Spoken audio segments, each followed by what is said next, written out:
Good morning, everyone, and welcome to the live stream for DaBoyz Golden Sprue GT Day 1. This is for Age of Sigmar. It's a match play 2,000 point event.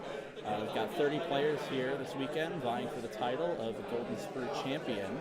So very excited to bring you 5 games here. My name is Tyler Bushy. I will be your commentator for this weekend.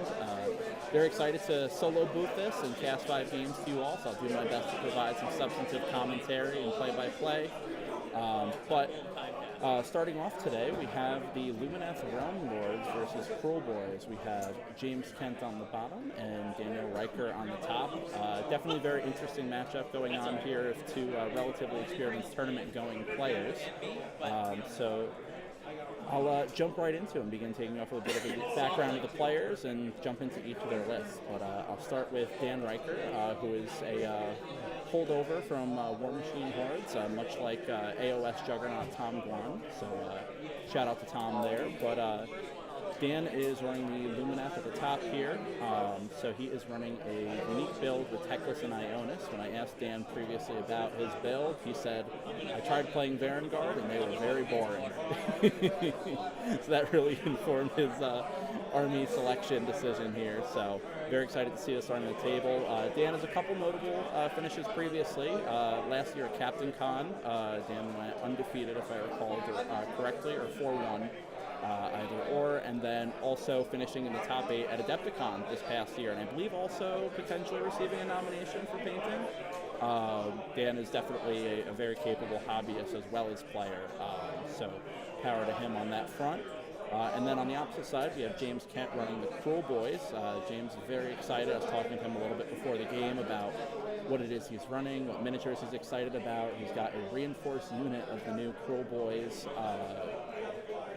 warband, from one of the most recent releases. So he's very excited to put that on the table and put it to the test, see how it goes. But James has been to a fair few events. He locals out of the Boston area, so he's been to a lot of events out there, including Everwinter. Well, no notable tournament finishes yet. James is very excited to hopefully put one together this weekend here at Golden Sprue and see what he can do. But jumping into the lists, I'm going to go over the Lumineth Realm Lords list from Dan Riker first, which I think we're going to talk a lot about 2 particular miniatures. Dan has a lot of his list, over half of it concentrated in a pair of models.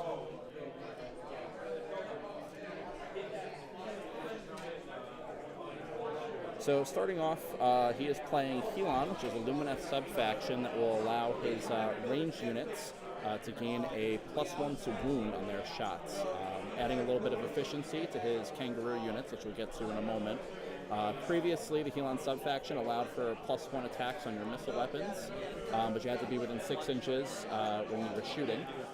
This was eventually toned down, and now it's changed to that +1 to wound to get a little bit of extra efficiency. Actually, I believe it's +1 to hit and wound, still with that 6-inch caveat. I'll double-check that in a moment. But he's running Teclis, who is a wizard flying atop a Sphinx, who casts 4 spells or fewer, and guarantees particular rolls based on the number you choose. So Teclis is the Archmage of the Lumineth Realm Lords. He knows all of the spells from their spell lore, so a lot of versatility concentrated in that model, because at any given moment, Teclis might be presenting some stun spells. He could present some healing, a teleport. He's particularly known for his Storm of White Searing Light spell, which is an AoE Mortal Wounds bomb, which will allow Dan to push Mortal Wounds into various parts of the table simultaneously.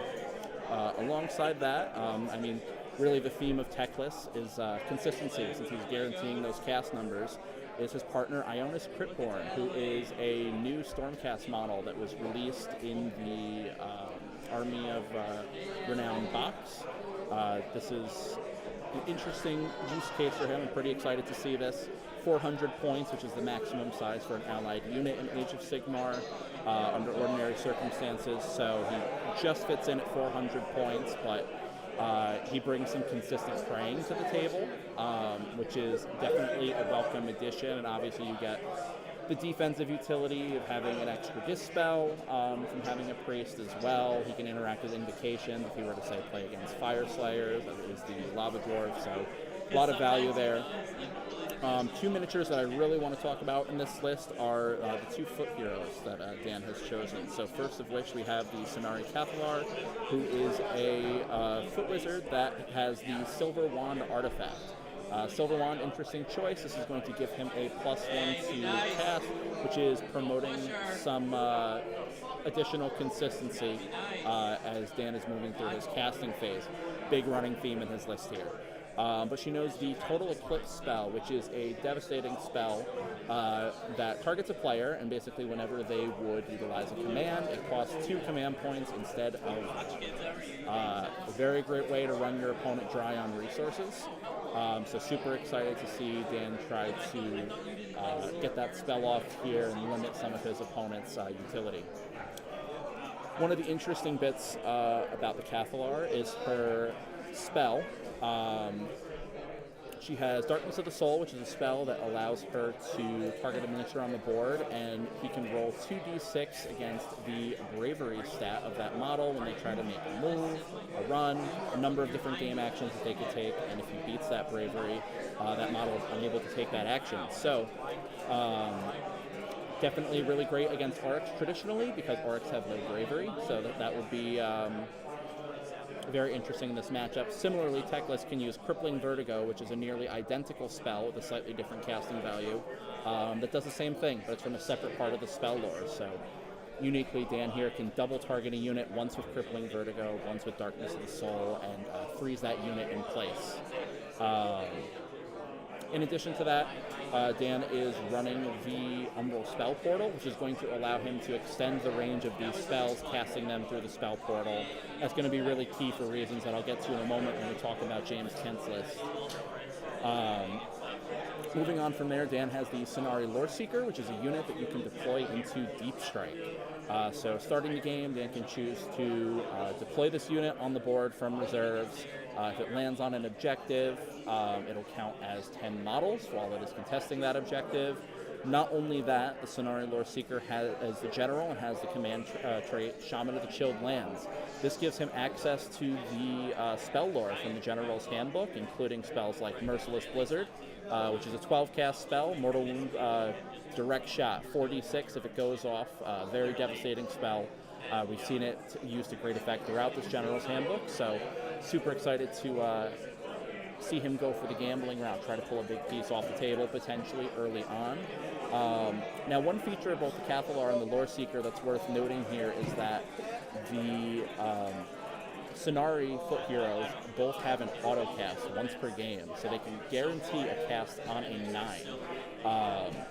Post FAQ, one of the core mechanics of this GHB is the primal dice, whereas each player rolls a die, and then on a roll of 4+, each player will get a primal die. These can be used to modify spellcasting, so using the autocast from both the Sonari heroes, you can guarantee a 9 cast, then you can modify it. So the Loreseeker can start off by dropping in, casting Merciless Blizzard on a 9, and then modifying it with primal dice so that you can remove a key piece of your opponent's army early. Notably, Dan Riker is not including the Antorian Locust battalion, so he is not able to access an additional primal die on a 3+ roll. So we'll have to see. He's really gambling with the Loreseeker, but it'll be definitely interesting. On the other hand, the Loreseeker has the Overwhelming Heat spell, which is a 24-inch range spell that if it goes off can do D3 mortal wounds on a roll against the opponent's armor save, but also have their movement characteristics. So if you can't get the Blizzard, very good stun spell to utilize. Before I move on to the units here, I'm just going to take a moment just to adjust the microphone settings here. We've got a little bit of additional feedback coming from the room, so just bear with me for a moment.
probably about as good as it's going to get. Yeah, there's always going to be some ambience. It's a GT, so there's really not much you can do. But if you look at this right here, Yeah, as long as we're coming up to like close to this yellow, like we should be good. Okay. it's more important that they hear you clearly. Yeah. Now you can always tone this down and like you'll have to listen to chat. Also, like sometimes this chat doesn't work, so you got to jump into YouTube itself and just like open up the channel.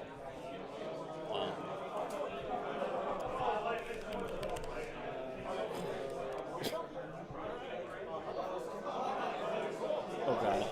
You just click on YouTube, and it should just be like right there. Should be, yeah, I'm subscribed to my own channel. That makes sense. There you go. And then you can do what's called a pop-out chat. And that's usually the best way. Just minimize this. And you can mute the tab. Yeah. Mute site. There we go.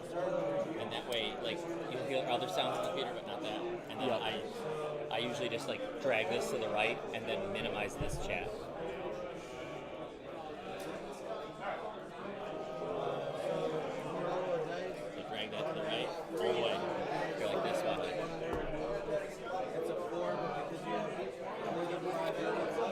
Oh, okay.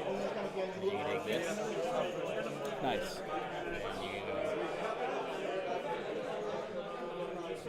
Excellent. Thank you. Now this does work though. It'll mute you. All right, we are back. Thank you everyone for excusing the momentary technical difficulties. We should be good to get the ball rolling here. I'll continue on with Mr. Riker's Lumineth list. But moving on from where we were, we had just gone over the heroes. So moving on to some of his battle line choices. So given the size and the point cost of Teclis and Ionis Cryptborn, a little bit light on the foot troops, but a handful of screening units and some utility units to open up some battle tactics. So for starters, Dan is running 10 Wardens.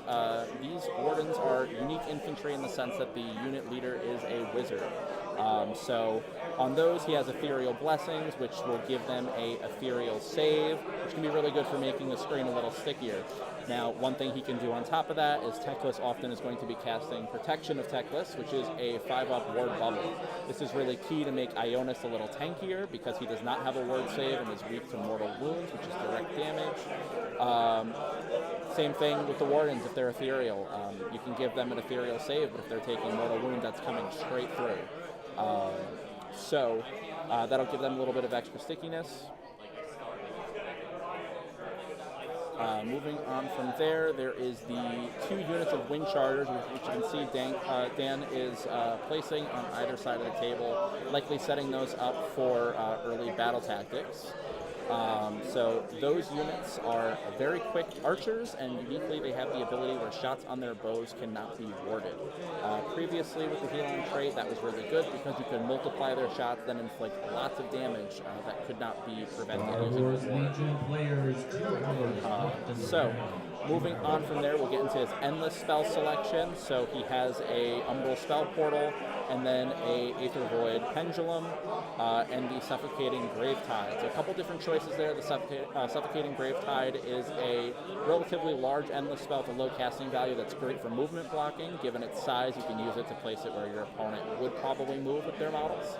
But also it does some decent splash damage to horde units. Moving on from there, we have the Aether Void Pendulum, which has a unique movement pattern in that it's moving in straight lines, because it is a pendulum. But it does a lot of splash damage. Also, relatively cheap endless spell relative to some of the others that are available in the GHB, so we'll be seeing Dan use the complement of these 2 endless spells alongside Teclis' Mortal Wound ranged output to pour damage directly into his opponent's army without engaging. Then we have the Umbral Spell Portal. Now this is going to be really key in this matchup. James is using the Grin and Blade sub-faction of Corvus, so what that means is that his models cannot be seen outside of 12 inches by the opponent. A lot of Dan's key spell ranges, traditionally against orcs, are going to be 18 inches. Darkness of the Soul, Crippling Vertigo,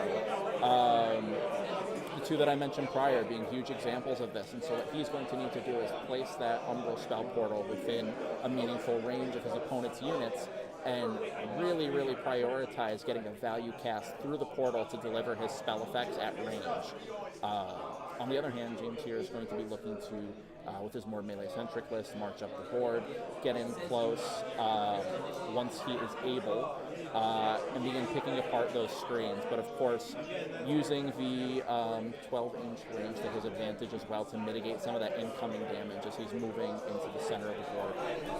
So now that we're talking about it, moving on to James Kent's list. Thank you, Aggressive One in the chat. I appreciate being told I look sexy this early in the morning. Definitely an uncommon compliment before noon, but I'll take it. Moving forward with James's list, though, as I said, he is in the Grinning Blade subfaction for DaBoyz. He is bringing Gobsprak, who is a wizard on horseback. Not horseback, birdback. He's not on horse. That is not a horse. Horses do not have wings, at least not in this army. If you want to play Old World, they have plenty of horses with wings in that, I hear. But he is a wizard who once per game can do a 3d6 unbind, and when he unbinds beyond a certain value, if I recall correctly, it is a 10, he's going to do d6 mortal wounds to the wizard whose spell he unbound. It's a really great source of direct damage against wizards, particularly small foot wizards.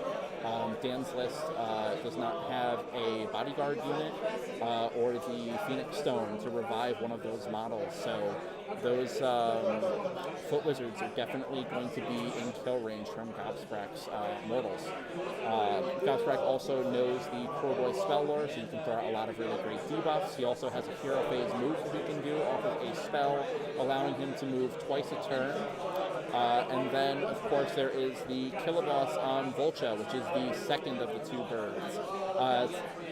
Relative powerhouse in melee. It also is the general, as a super sneaky command trait, which allowed James to remove a unit pre-game and then deploy it. So in this case, and we'll get into the gameplay in a moment here as the players are moving on, but James has used Super Sneaky to place a unit of Gut Rippas, that is melee DaBoyz infantry, on the left side of the table, it appears. And then on the second objective over from the left, we see the Lore Seeker coming down as well. But in addition, James is running two Swamp Callas, or rather Swamp Calla Shamans, one of which is Sneaky Miasma, the other of which with Merciless Blizzard. Sneaky Miasma turning off rewards, Merciless Blizzard applying that direct mortal wound damage.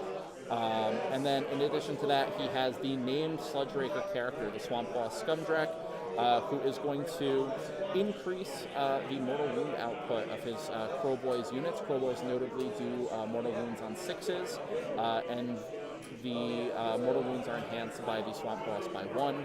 In addition to that, the Swamp Callas can utilize their ability to make them go off on 5s. Notably, the Swamp Boss will only buff the mortals that are dealt on 6s. And then on from there, he is bringing 2 bricks of 20 Gut Rippas, so 2 large melee units of orcs, 16 of the DaBoyz Monster Killers, and 3 Manskewer Bolt Boys in a 2-drop.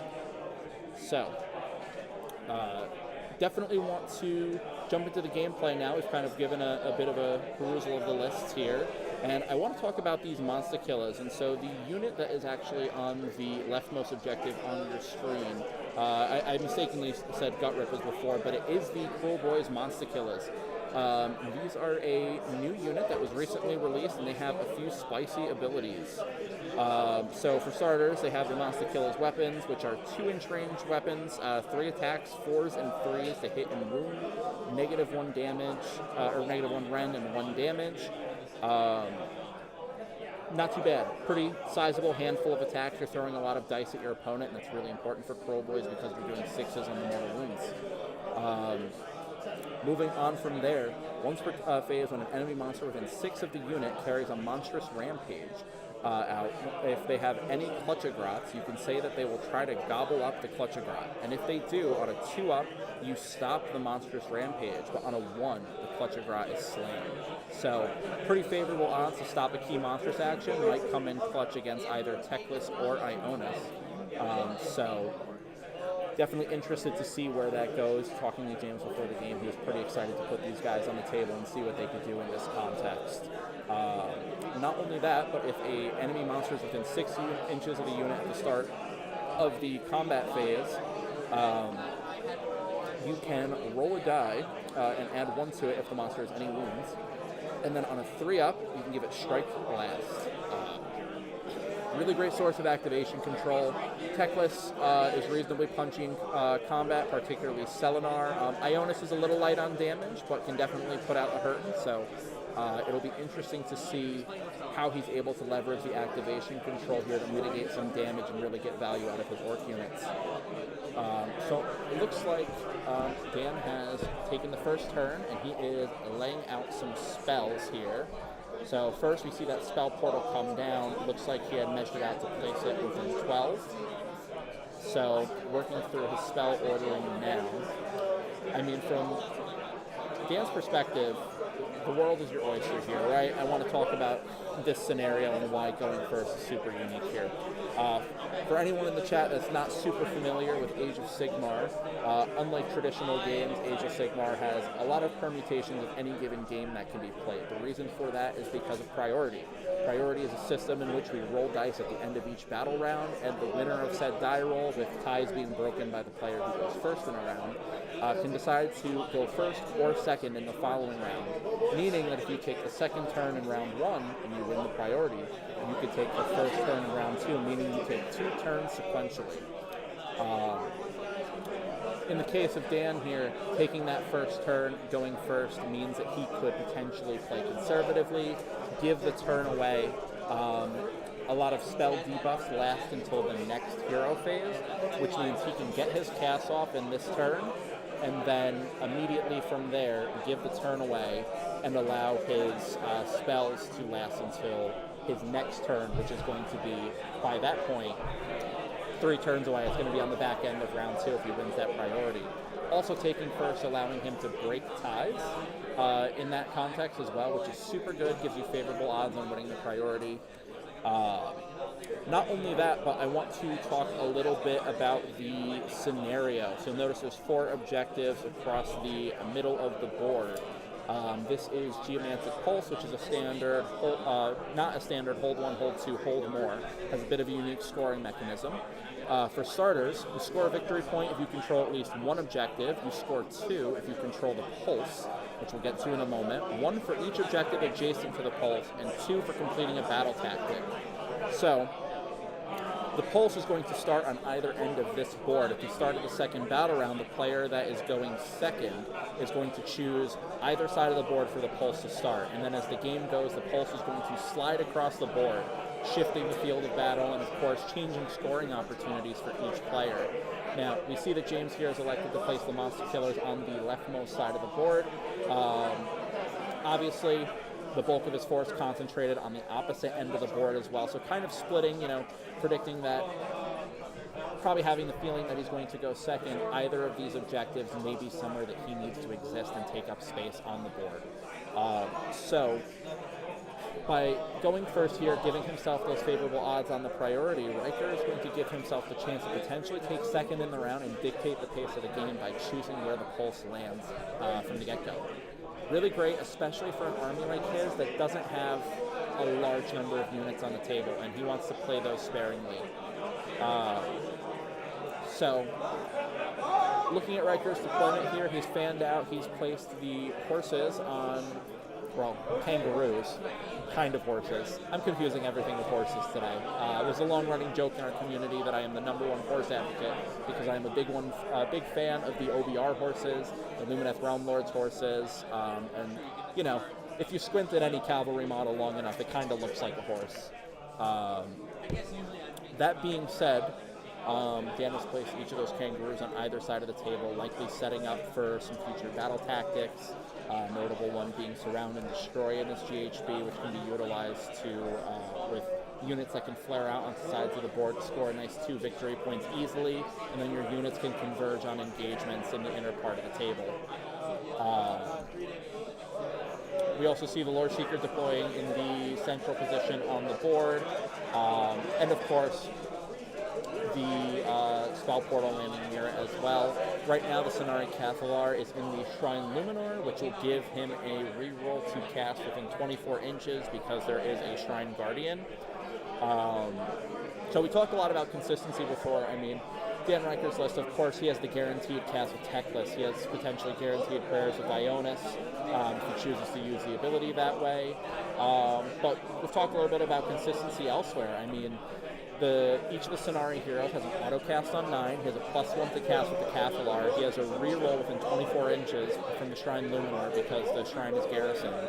And then on top of that, all of these units have an Aether Quartz. The Aether Quartz can be used for a +1 to cast or a reroll, also a +1 to hit, +1 to save, at the cost of taking a debuff to your bravery.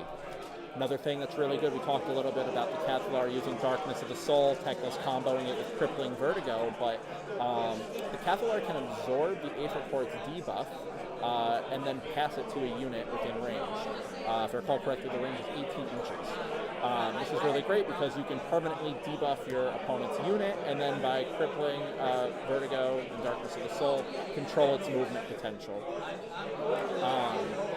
So definitely a really good opportunity for Riker to force through some casts here. He definitely has a superior magic on the table, but we can't underestimate the power of Gobsprak's Unbinding.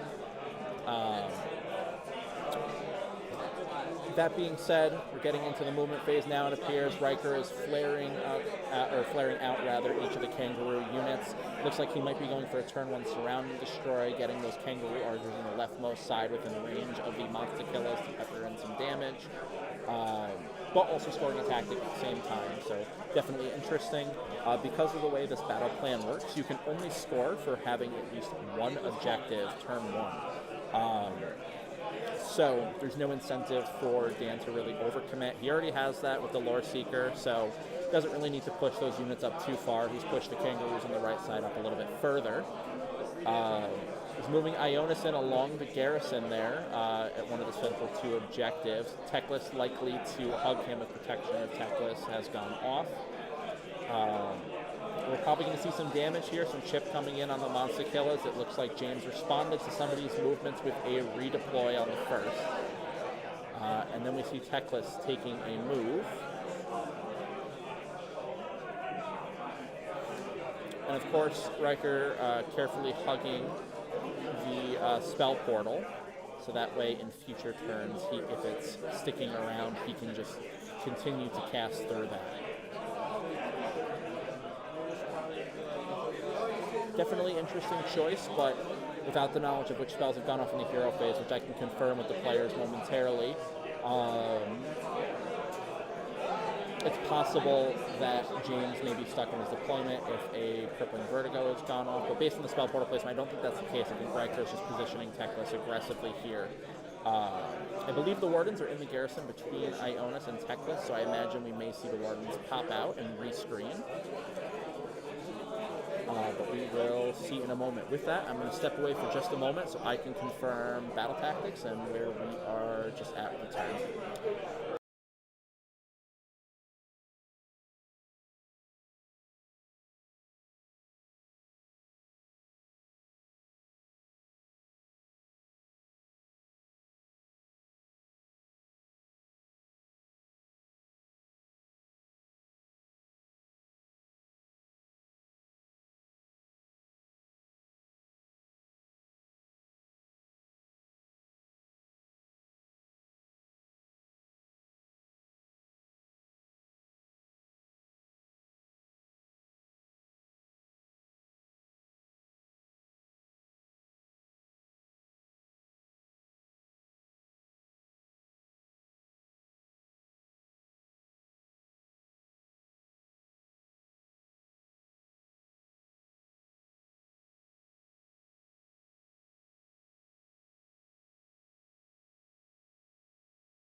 All right, jumping back into it. So I chatted briefly with the players while they were between phases.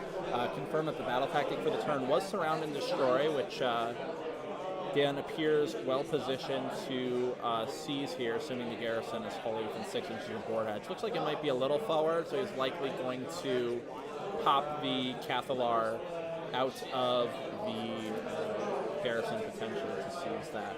I did confirm the position of the wardens, which were not in the garrison. Actually, there has been some sneaky things going on the table. The Pro Boys have utilized one of their dirty tricks. Now, the dirty tricks are a unique set of Pro Boys abilities. Basically, before receiving your starting command points, but before the start of, or rather, after you have received your command points, but before the start of the first turn, you can pick 2 different dirty tricks that you utilize throughout the battle. So in this case, James has utilized the Disappearing Act to roll dice on a 4-up. You can pick an enemy unit that has not been reinforced, remove it if you roll greater than the wounds characteristic. Your opponent has to remove it, and then at the end of their first movement phase, you can set it up within territory more than 9 inches away from enemy units. In this case, the wardens have been removed, so Teclis does not have a screamer. Notably, Teclis has got the protection of Teclis up, giving him a 5-up ward. So that's really great as well. Confirm that Total Eclipse is live to stun James's command points. And then on top of that, Mystic Shield has landed on Ionis, so he is extra sturdy. An overwhelming heat was placed on Gobsprak, which is the Volca that's on the left side of the table, exposed from all of the other units. So definitely interesting first casting phase. Looks like Dan is firing ahead with his shooting phase here, pressing through. So we're going to probably see some shots come out from the Kangaroos. We're going to see some shots from Ionis here. The Ionis profile is certainly interesting. He has the Spirit Scouring Flames, a 12-inch ranged weapon with 9 attacks, 3s and 3s, -2, 1 damage. But then on top of that, every time a wound is caused by it, and it's allocated to the enemy unit, there's soul burn. At the end of each hero phase, you roll a die for each soul burn unit, and if the roll is less than or equal to the number of the current battle round, they take D3 mortal wounds. So this applies a source of residual damage that is going to occur relatively continuously. There is a way to get around it, which is that if the player uses an ability that allows them to heal, they can remove the soul burning instead of healing. So that's a unique condition as well. But definitely a way to put some residual damage on the Pro Boys units here for some battle shocks. So we'll see what transpires there. It does look like the Monster Killers may have been soul burned rather, which I believe is the token that is down there. And then Dan's rolling some additional dice here potentially for the Kangaroos. So let's move on to the Kangaroo profile, which I will pull up here.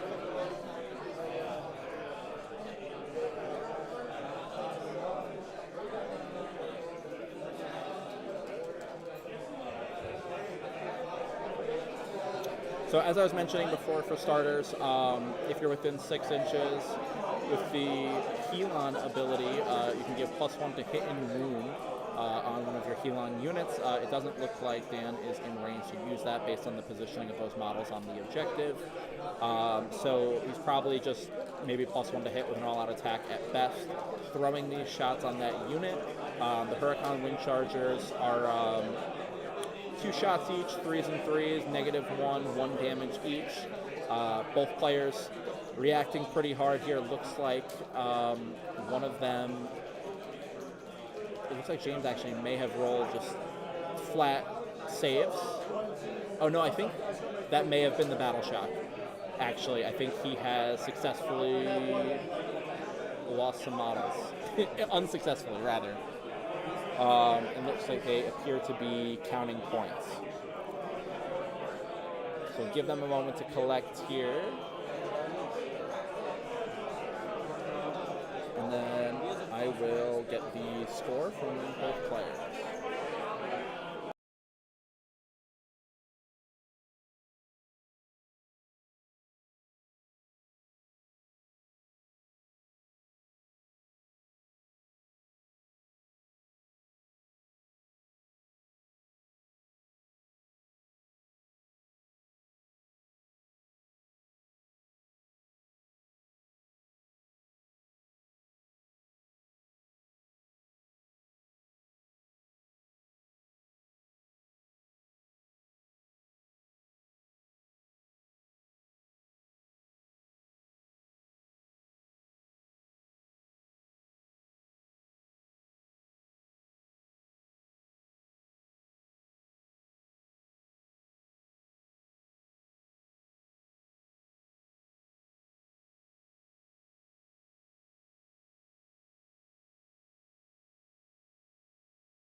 Just confirming with the table, Dan Riker has scored a 3-point turn, actually.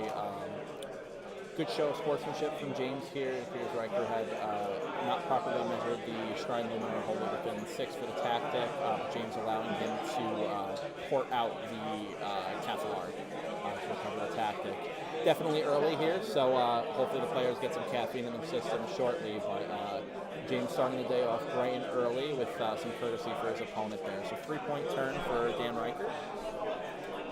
And we are moving into James' turn.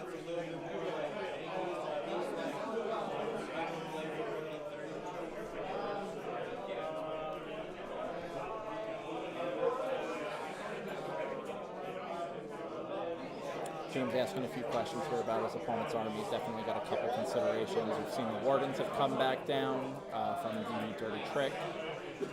And of course the Monster Killers on the leftmost side have taken a pretty big beating between the shots, the bravery check. It actually might have been damage, and he may have used the command on Battle Shock.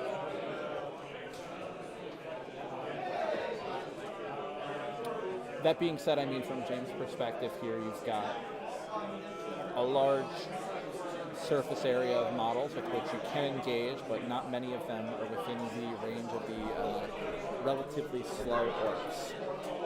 So definitely going to be a little bit of a trick here to put himself in a position to capitalize on the way priority works here, especially with Dan favored on the priority roll. He's going to have to feel out some options. Because he's chosen a melee-centric DaBoyz list, he's not capitalizing on some of the shooting shenanigans. We'll have to see. DaBoyz, often historically for Gritting Blades, has played as sort of a mobile castle army with layers of screens, gut rippers, sometimes hobgrots as well. Almost encircling the key pieces as they move up the board. Usually Bolt Boys used to project out of that mobile castle, but in this case James has leaned heavily on the melee, so it will be interesting to see how he kind of deals with this very spaced out Lumineth force here, especially under the pressure of overwhelming heat, total eclipse. So TBD. He's looking through his battle tactics now, studying the board.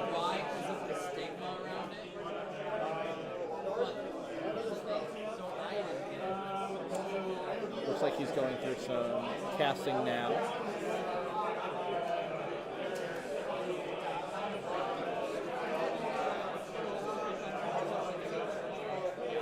You see 8 up to cast. The players are talking through what spells and casts are available to James in this phase. Now, importantly here, Dan has a automatic unbind tech list as well, which of course he is going to be looking to place in a key location. So there's going to be a unique bit of gamesmanship here as Dan decides where to place that, but of course he also has infinite unbind with tech list as well. So he's going to be able to make an attempt to unbind each of these, but he's really got to kind of feel through what it is he truly wants to remove from the board in terms of casting potential.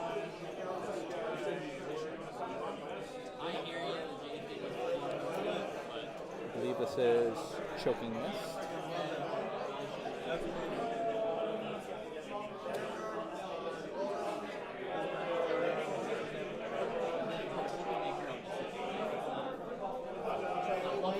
Rolling through.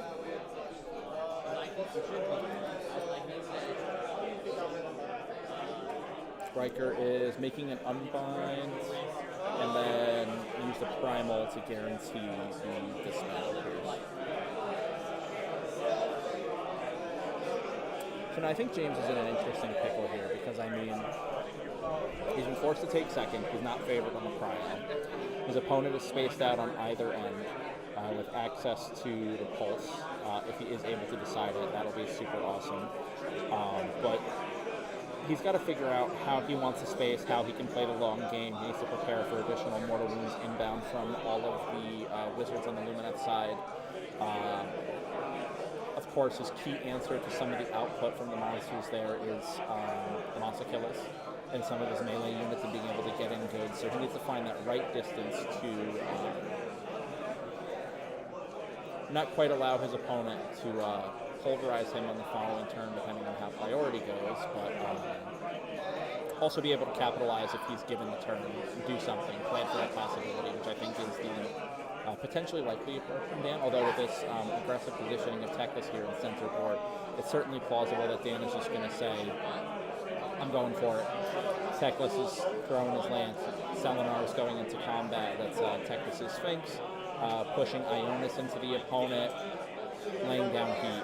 The DaBoyz units, relatively low bravery, somewhat frail, so it'll be interesting to see how those combats roll out. But there is, in those 20 model bricks, a fair few wounds. I mean, each gut ripper is 2 models per. That's not something that Teclis is looking to remove by himself, especially with other key pieces there. So, curious to see his target selection here on the cryo. I do think, depending on the battle tactic selection from James, that it's very likely we see another 3-point turn come in here from him, as he has a couple objectives within reach, and he does already have the Monster Killers on the leftmost objective, capturing that. So unless by way of pile-in or something similar, Dan is able to take that objective, he's pretty safe on that front as well.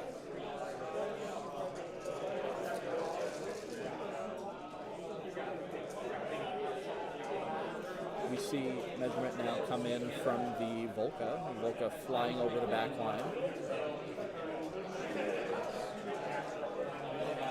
I realized earlier I misspoke as well when I was speaking on the Swampfall Shaman. I referred to Sneaky Miasma as the spell that turns off wards. That is Nasty Hex.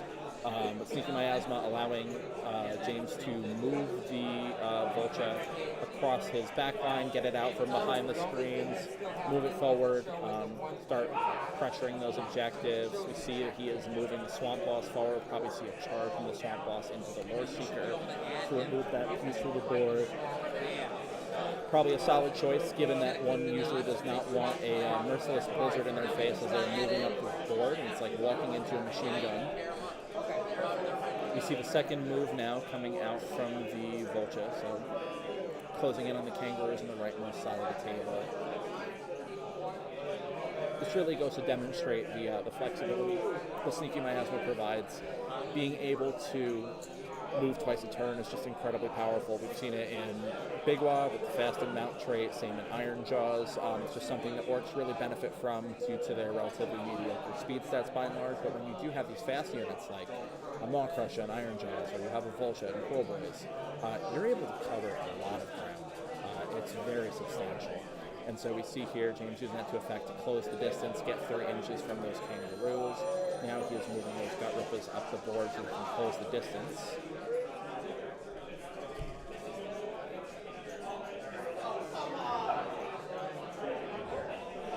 Logan in the chat asking if Ionis is allied in with LRL. Yes, Logan, it is, and it is, as you said, incredibly sick. Hello to Bennett in the chat. Shout out to you. Long time no speak. I say as if I didn't talk to you on Discord 2 days ago.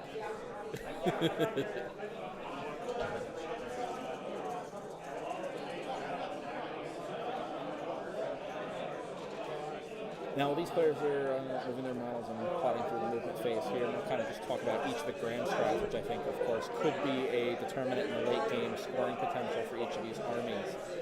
So James has chosen Wa, which is a very common orc grand strategy that requires him to have his general, which is the bird on the rightmost side of the screen, or any of his battle movements in his opponent's territory at the end of the game.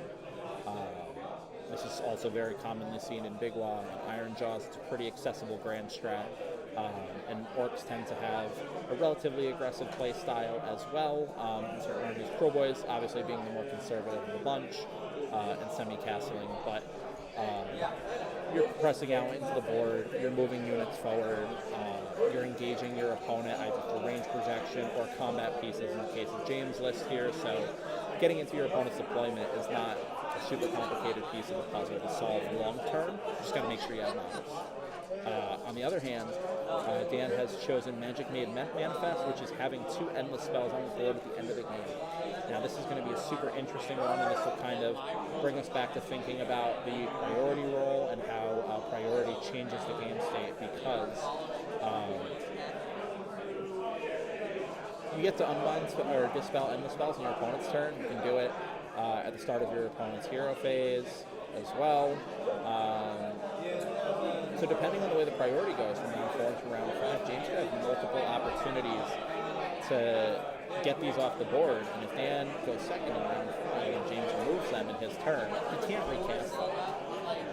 So it's going to be on Dan here to remove his endless spells on the opportune turn. Teclis could use his auto dispel to force the spell portal off the table, and then forcibly recast it on the 12. Although that only accounts for one of his endless spells that he needs for the Grinch strat, which is 2. So he definitely has to play that carefully. It can be a bit more of a challenging sound. So I'm interested to see how that performs for Dan over the course of the event. We'll see how it goes. But I mean, with the power of Teclis and the array of endless spells he has here, he has a handful of casters. It's definitely a doable grand strat. Looks like we are potentially moving into the shooting phase. We see some shots coming down, which are likely from the Bolt Boys. That is the 3 crossbowmen that are between Gobsprack, the Wizard, and the Swamp Boss on the left side of the table.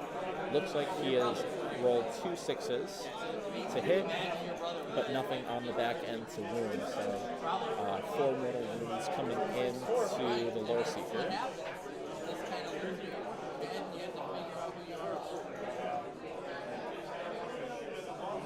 Or rather, +1 from the Swamp Boss as well. So he took 6, he rolled 2 5-up wards from protection of Teclis.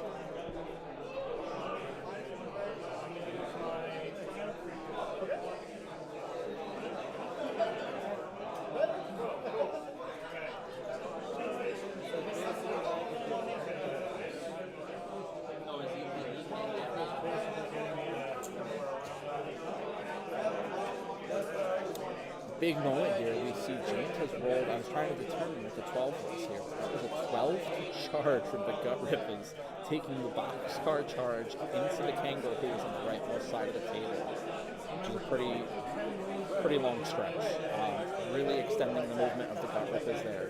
I definitely was not thinking that the Gut Rippers were going to make it that far along, but here we are. So this is going to be super interesting. We might see some Ruse removed from the board, which is very strong.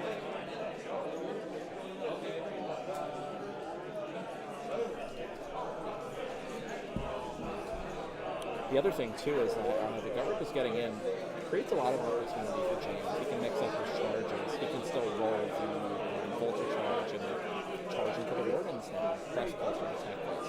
This opens up a lot of options for him because now he doesn't need to rely on the bird for getting into the Kangaroos. We still haven't seen Ossico's charge though, so we'll see how that goes.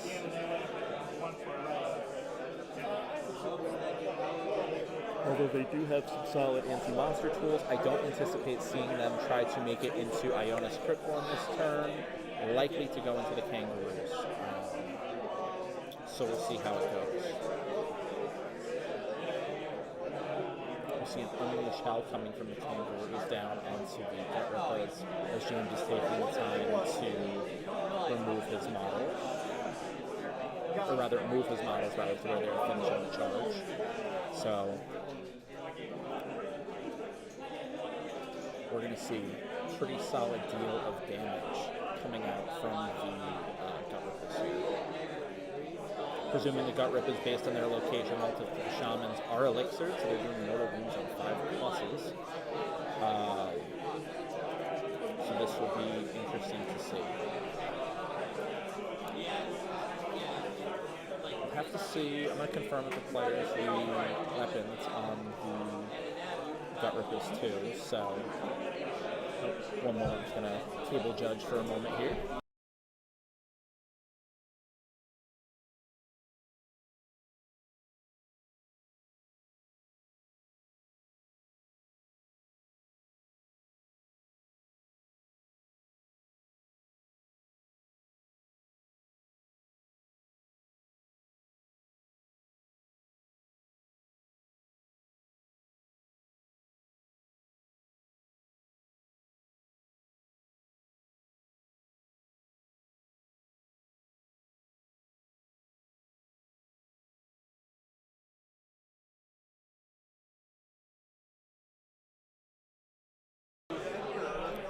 just answering a question at an adjacent table really quickly for them, but we see some additional charge rolls coming out. We see the Swamp Boss coming into the Lore Seeker, definitely some damage to be done.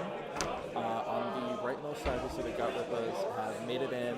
Looks like not a whole lot was removed, actually. Taking a head count here, maybe one. I did confirm with James that all of his Gut Rippers are spears, which means they have 2-inch reach, which means that those back ranks are fighting over the front. There's going to be a lot of attacks, fishing for mortals, coming into those kangaroos, which are a relatively soft unit with a 5-up save anyway, so they may not be long for this world. Now we see Gobsprat going into the Lore Seeker as well. I mean, I imagine the Swamp Boss on his own would do the job, but extending Gobsprat's movement here.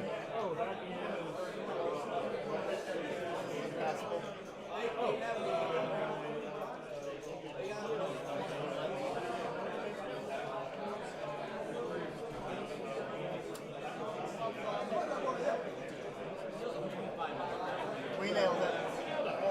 The Vulture just fitting on the right side of the table on the charge as well. Jumping over the Kangaroos and the Gut Rippers, James almost on a charge. Taking advantage of that full 12 inches, almost locked himself as being able to get the Vulture in there. Though I am surprised to see the double up. I think the Gut Rippers probably do most of the job, but, you know, better safe than sorry, and the General would take a reasonable bit of damage, perhaps, from the Wardens. So we'll see what transpires there, but James really doing a good job here of getting his orcs in immediately, targeting down some of Dan's key units here. But nevertheless, Teclis and Ionis are on the table. They're 700 points and 400 points, respectively, for a reason. There's a lot of power packed into each of those models, and now that the orcs are closer, this is where Teclis can really shine and begin shooting out mortal wounds, doing lots of damage, throwing endless spells out there. He can take a lot of points off the table in turn. So, absolutely can no way determine the way things are looking from this point.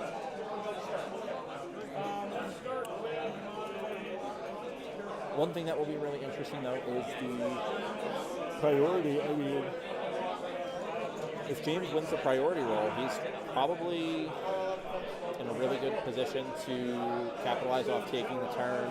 He could give it away, call the pulse. I could see him thinking either way. I think based on what we've seen so far, he might just go for it. Throw the Volsha in there, try to get in there further, capitalize off this advantage while he has it, and take as many units off the table so that we get to the mid-game. And it really is just Ionis and Teclis fighting 2,000 points of Core Boys.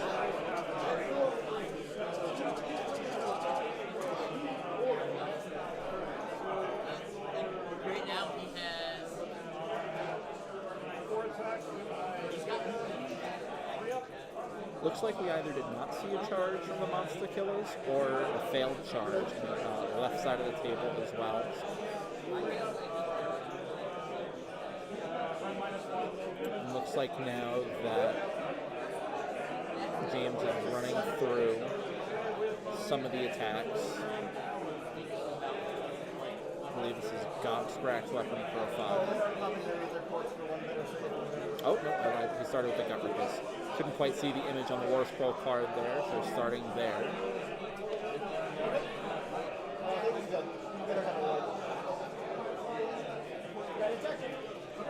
And the Kangaroos have been lifted.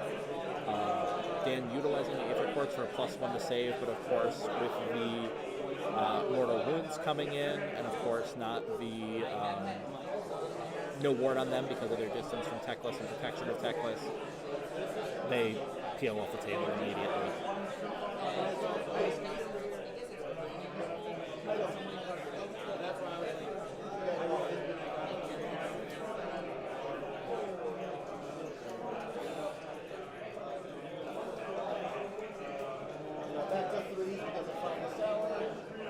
The Lore Seeker appears to be going here.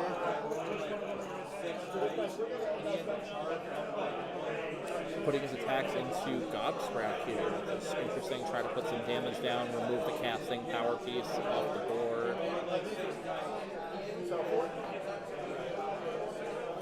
Now, the Lore Seeker is not the punchiest model, but it is reasonably punchy, considering all else it can do. But 4 attacks, 2s and 3s, -1 D3 into a soft save like Gobsprack, you know, Dan could put out, you know, somewhere between 2 and 6 damage potentially in a normal case. But, you know, D3 does cap at 12. You never know what can happen. All you need is a little bit of luck. So we'll see how his attacks work out here. Looks like some damage has come down onto Gobsprack. Looks like we've passed now back to the Swamp Boss, which is actually, the Swamp Boss does a lot of damage. Not only buffing its the Venom on its own attacks for extra mortal wounds, and we see on the first roll a 6 is shown, and even with the wards, the Lore Seeker is removed.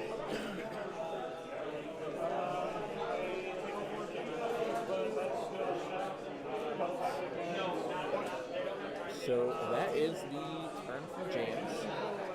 So with that, he will hold 1 objective and score his battle tactic. So a 3-point turn for him.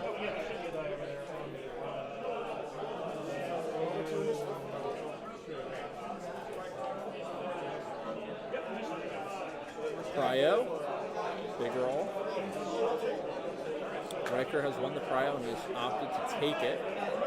Considering how much has been peeled off the table here now, seems like a reasonable choice, but this does give James the power of setting the pulse, which he is going to set where the 20 gut rippers are, as well as the vultures. So, obviously, a lot of models on that objective. Going to be very difficult for Dan to take it from his current position. So, this is going to be a damage turn. This is going to be forcing your way through as many models as possible, trying to really put a hurting on his opponent here.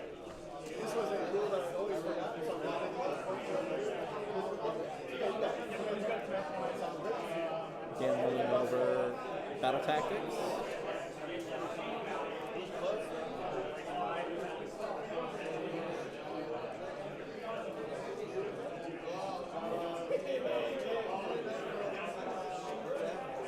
Dan appears to be considering a few options here, so we'll see what comes out.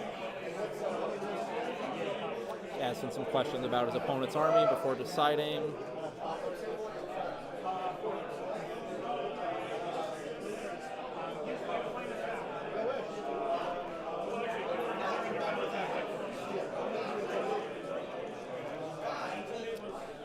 Now, one interesting bit from the Boys here that we did not see in the previous turn, but could come up in the following turn, is just the Boys Wa. So the Boys General, while it's on the board, when you pick it to fight, that is a vulture, you can call a Boys Wa, and you pick up the 2 other Boys units within 18 inches of that general that have not fought yet, and then they all fight one after the other in order of choice. We did not see that in this previous combat, it appears. Now, the Vulture, the General Vulture, is on the rightmost side of the table, so it is a tad out of position for leveraging this to force both Gut Rippers bricks to fight or anything like that. But the unique bit about the Boys Wa is that it can be used in your opponent's combat phase, so you can buff your Ren, or not Ren, unlike the Iron Jaws one, which buffs the Ren. So, cool little combat trick here. That could come up in later turns once Dan begins to engage with these models.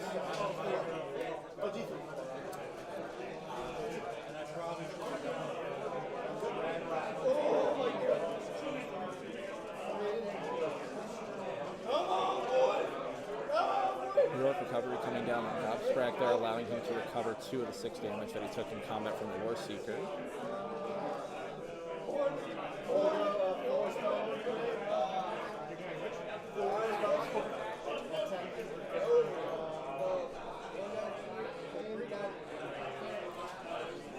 Teklos appears to be doing 4 spells this turn, and 1 prayer from AoS.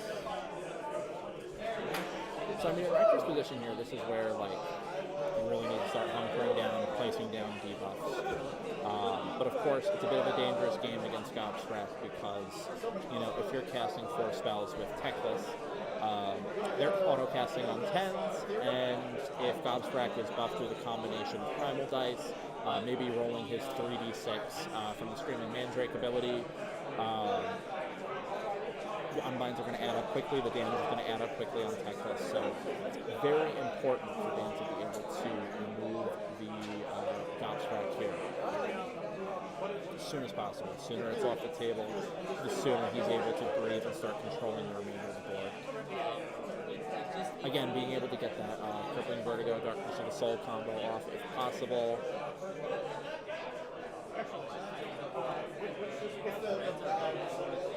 A lot of really opportune choices where he needs to remove that residual damage that's going to keep coming down onto his models. But definitely still anybody's game. Pulse being on the rightmost side is going to deliver James an early scoring edge, but I mean, there's a lot of potential for damage, control tools. Teclis is a power piece, one of the power pieces of power pieces. So we'll see what value Dan is able to draw here.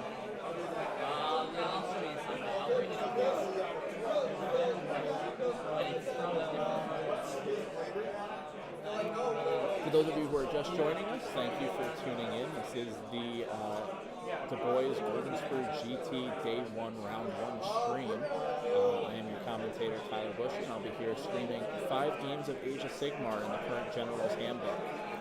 Now, a little bit about Golden Sprue, actually. This event's been running for a fair bit of time now, primarily in the Albany, New York area this year and last year out of Schenectady, New York. But it's an event that's very near and dear to my heart. This is my first GT. I won the Golden Sprue GT the past 2 years, getting best overall, and this year opting to commentate. So really, the key drama and the story of this weekend and talking to the tournament organizer, Josh Keel, has been who's going to take it. No matter what happens, there is going to be a new champion, a new grand champion this weekend. So very excited to who that is. There's a lot of beautiful looking armies on these tables, a lot of very skilled players. And a lot of great sportsmen as well. Now, the DaBoyz system for best overall is an aggregate system that utilizes a composite of your hobby score, your sportsmanship score, and your skill score, that is the tournament itself, to determine who did the best in all 3 of those categories simultaneously. So, obviously, the DaBoyz culture being one we want to promote, which is, ensuring that people are a pleasure to play with, but also valuing and respecting the hobby, rewarding people that paint their armies well, but then also providing the tournament for those who are primarily here to play the game. But for those who choose to compete in all 3 categories, adding that additional highest level prize for the best contributor in all 3. Definitely a lot of opportunity for things to change. We'll probably have some early leads. There are definitely some favorites on the paint side, some favorites on the tournament side, lots of experienced players. I'll try to get in as many of those as we can over the weekend as well, but of course, getting people with undefeated records and unique armies is a priority. But, a couple big names, obviously. Dan here has plenty of tournament experience, but, we have Marcella. Lots of people know Marcella, a former Team America member. Also, hot off of 4-1 at LVO with Boom Spike Gets. We have Sean O'Shaughnessy, who's a local favorite. He's been playing Orcs for some time, has picked up a handful of 4-1 or better finishes, and is looking to win the big one this weekend. We have some new up-and-comers here. Hunter Armstrong has been grinding game, absolutely grinding and grinding and grinding games. I cannot stress enough how hard he has worked to capture some of his first undefeated finishes at some one-dayers in recent weeks. So lots of repeat tournament goers. I know I mentioned before, James here has been to a solid handful of events. There's really a lot of repeat faces here, and a lot of people that have been working incredibly hard to gun for the championship or even just for the best of in their category. So excited to see how that develops. Talking a little bit more about those categories, I mean, obviously sportsmanship is determined by a rubric of if you would play if your opponent again and who are your favorite opponents. Paint has a composite rubric that's available in the pack on the DaBoyz website. I highly encourage you to check that out and see what our players are competing for in that category. And then tournament just being your record, number of battle tactics scored, grand strategies, the system that runs from 5 to 35, from loss to full victory. So, getting back into the action here, we see the turn progressing here. Dan is continuing on with some of his casts. And so it looks like he is putting Crippling Vertigo down from Techless, which is going to be interesting now here. Placing it on the Swamp Boss, hoping to maybe engage Gobsprak, but without having to pay the price of fighting the Swamp Boss simultaneously, or on the following turn, just mitigating some of that damage that's going to come back into him when he tries to get into Gobsprak. Definitely anticipating the AoS coming downrange on table, putting as much damage into the Gobsprak as possible. Probably see the Kangaroos into the combination of the Monster Killers and the Grotz on the leftmost objective. And we'll probably see the Wardens screen off Techless to protect him from potential double. I actually made a mistake before. It looks like the cast into the Swamp Boss may have actually been Darkness of the Soul.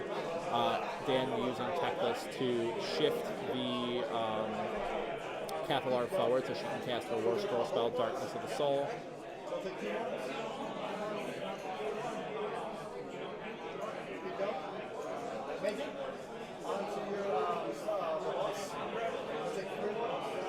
I believe now Dan is utilizing the War Scroll Prayer on AoS. Let's give you a rundown of that.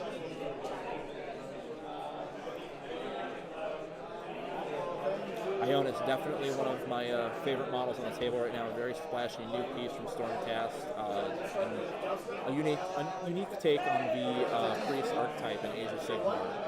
It's nice to see the added consistency, but the prayer on AoS is Lightning Tempest. It's a prayer with an answer value of 3, meaning that you're rolling a 3 on a singular die. We'll get to why that's so much easier than it sounds in a moment. But a range of 18 inches, which won't matter here just because of the poor boys. Actually, this does not require visibility, notably, so this will get around Gobsprak. That could be an error in the app, but it appears as written that it does not require visibility. But within 18 inches, picking one enemy unit within range, they're struck by lightning and take D3 mortals. Then on a 1 to 2, the Tempest clears, but if you roll 3 up, you can continuously move along units within 3 inches of the last unit that was struck and keep rolling D3. And you do that until the Tempest clears, or there's no other enemy you could affect.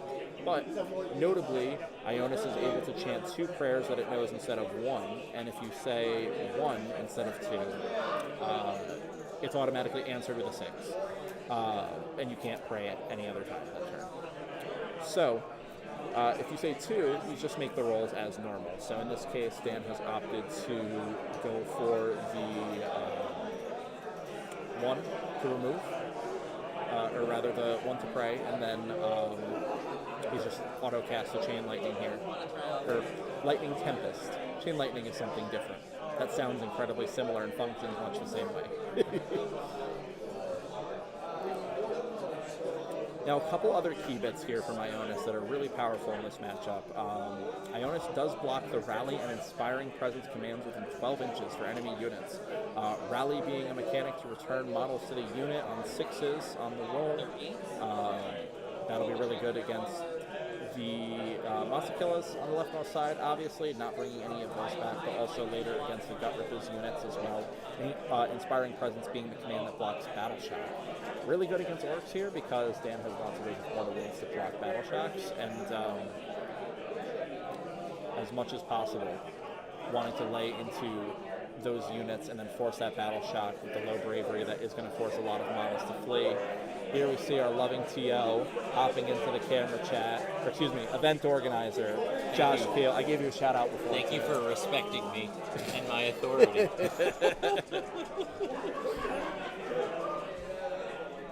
Josh, a good friend of mine and one of our local event organizers. He's been putting on the DaBoyz events for some time now. Not only the Golden Sprue GT, but also the Salt City GT in Syracuse, generally in July, and the DaBoyz GT in Rochester in the fall, most often November, excuse me.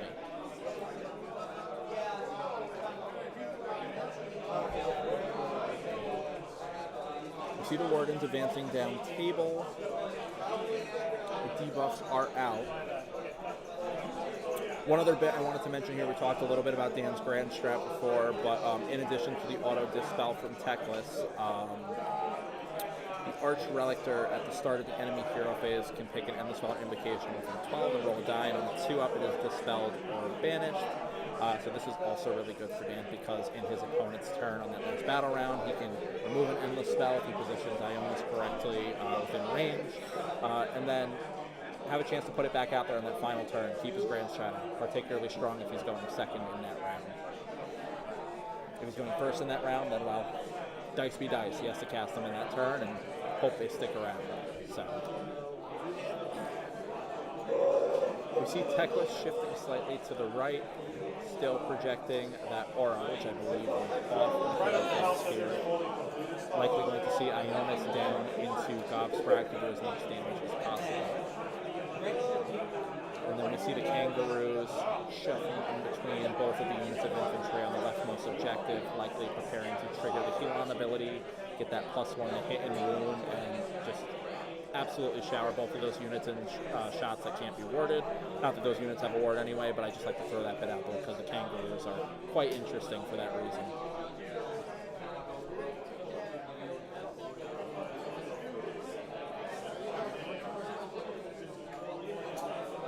See some measurements coming out from the singular Bolt Boy on the bottom. James perhaps trying to plan ahead, maybe find his range for those shots, although I'm not certain that we're going to see more than a single Bolt Boy come out, because if Ionis is moving south here, that Bolt Boy will be within range to block, for Ionis to block the rally. And we may just see the unit run. It's got incredibly low bravery. I believe it is a 5 bravery, and it's going to be forced to take a battle shock. We do see, though, that when Dan moves, that James is redeploying the monster killers. And he's moving them downward and to the right. This is really good because now Dan is going to have to choose between putting the monster killers in range or getting them into Swamp Loss. He'll probably choose the monster killers, and this means Ionis will take the fight last debuff potentially. So definitely not what you want to see.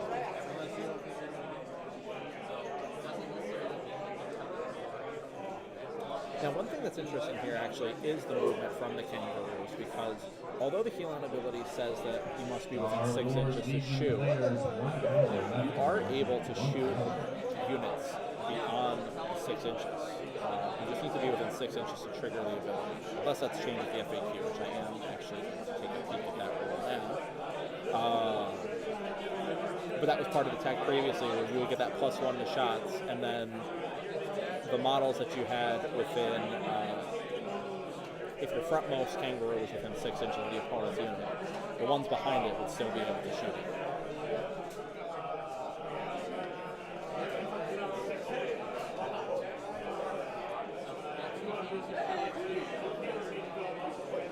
Yeah, the unit can only target enemies within 6 inches of it, so it's on a unit basis, so as long as a model is within 6 inches of the target unit, he could have shot. So actually, Dan could have stayed put, taken the 6 inches on the monster killers and fired from there without proccing the redeploy. But we'll see how this pans out. He may just want the additional movement, putting models on the objective.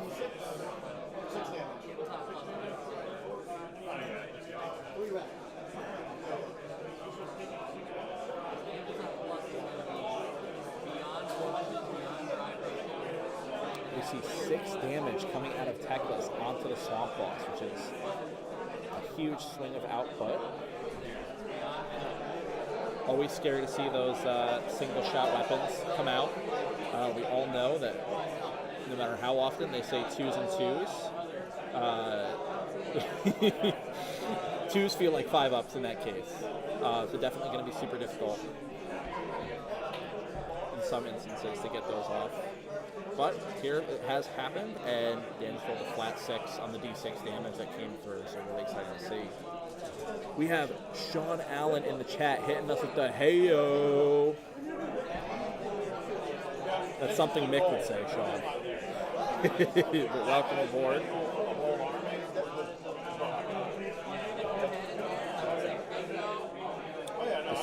has been removed by the additional shots coming out of Ionis, which is a big swing because now Dan can charge due south into Gobsprak with Ionis and just completely ignore those monster killers.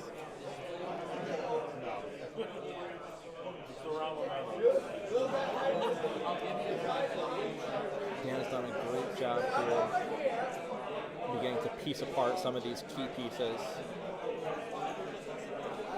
Pulling some of the teeth off the board for James long term. Yes, those are two big swamp orc birds. Gobsprak is on the leftmost side of the screen, south of Iona's Cryptborn, and then the General, which is the killer boss on Corpse Ripper Volca, is on the rightmost side, up by the 20 brick of governance.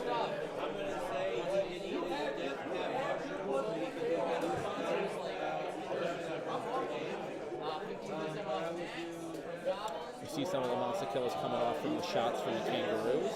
We'll likely see a charge from the kangaroos, which is an open opportunity for some unique pile-ins here. Now the Wind Chargers are a Huracan unit, and they are special for that reason. Huracan units have a special pile-in where when they make a pile-in, they don't have to finish the move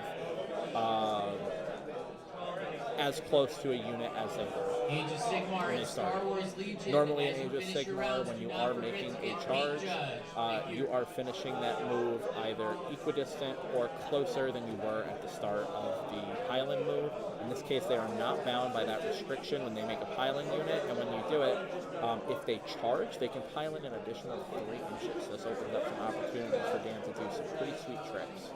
We do see, as I mentioned before, the Ionis charging into Gobsprak here to try to lay into him, and charging away from the monster killers. Dan trying to stay out of range of that fight's last ability.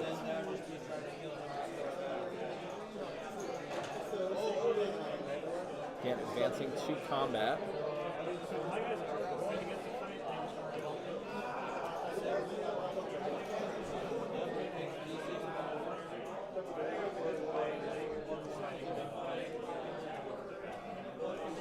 Interesting here, since Dan is taking top of the round, James is going to be on the back end of the turn, which is going to allow him to capitalize off the placement of Techless.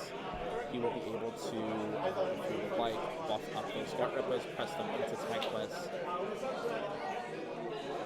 He's not so far away with his other units that he can't get in. We'll likely see the Corpse Ripper come in.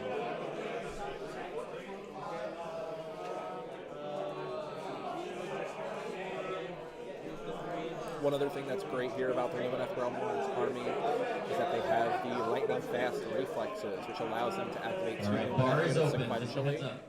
Unfortunately for Dan, Ionis is not a Lumineth unit, so he won't benefit from that battle trait, but in future turns when he's multi-engaging, he'll be able to utilize that to his advantage.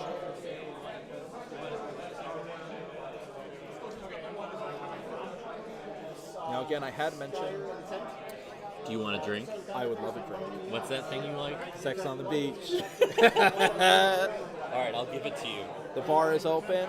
It's 10:30 in the morning. It's 5 o'clock somewhere else. We're getting started. We're going to get extra silly by round 3.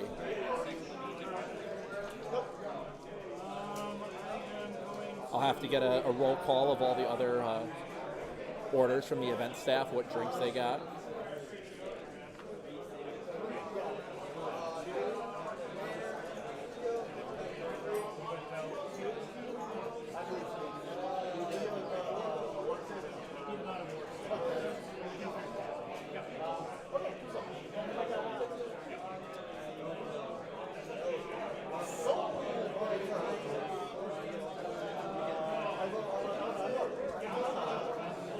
It looks like Dan's selecting his activation. Looks like he is starting with Ionis.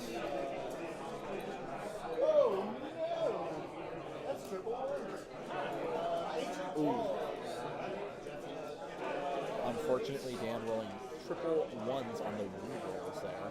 So missing all of the damage from Soulbreaker, which is one of the 3 melee profiles that Ionis has available. Moving on to the Ancient Claws. Wounding with 2 at Nink 2, which is 2 damage if it goes through here. I'm assuming Gobsprak has all-out defense, which would give him a 6-up. Saves 1, so 2 damage coming through, putting Gobsprak up a little more.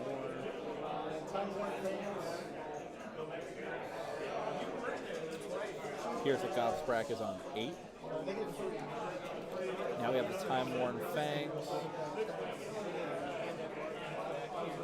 6 damage coming through. None being worked. And that is big. Removing Gobsprak to the wound. Gobsprak, a 14 wound model. 8 plus 6 is 14. That is a big swing coming out of Ionis after the unfortunate Soulbreaker roll. Hitting both of those Time-Worn Fangs is incredibly strong. Moments like this, or I always say, you can't call things too early. Obviously, James hitting the big charge early, but Dan not shaken at all, firing right back into his opponent, removing 2 key power pieces from the board and chipping the unit of 3 Bolt Boys.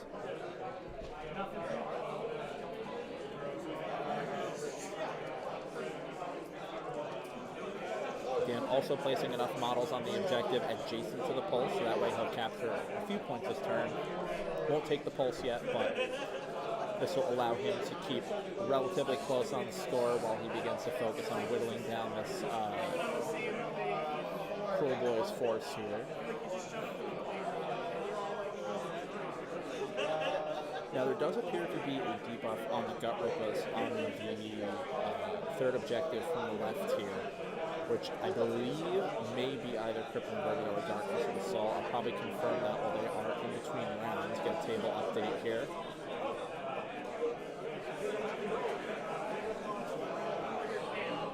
Battle Shock.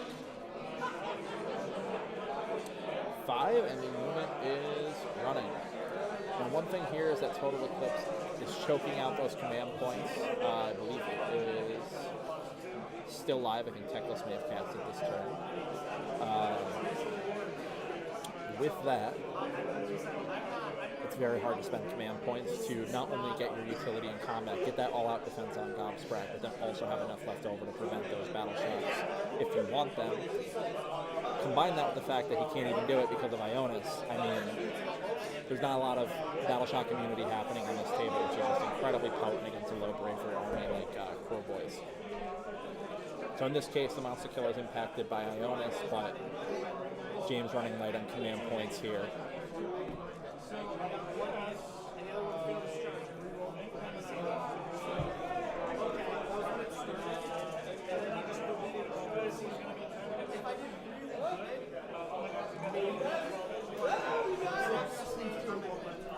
Looks like James is beginning to mull over battle tactics here to figure out how to recover from losing those 2 power pieces, take some key units off the board.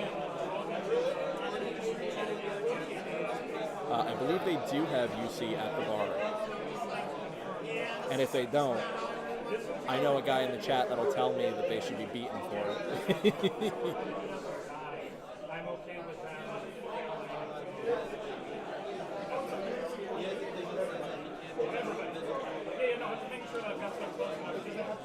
Moving forward here.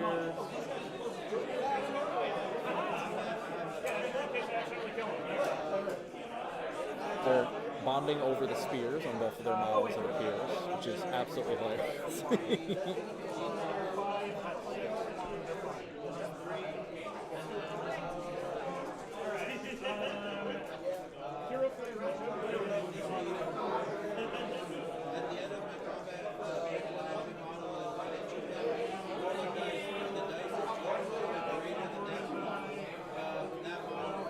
Get an idea here of what James called for a battle tactic. I wasn't able to hear him from the get-go. It looks like he has moved into the other parts of his turn.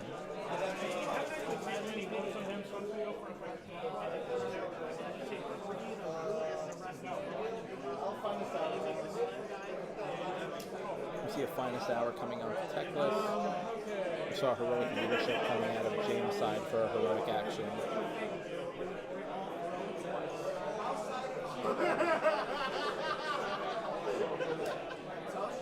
Now this Past round, Dan picked up 4 points for holding the objective adjacent to the pulse, holding an objective, and scoring his battle tactic.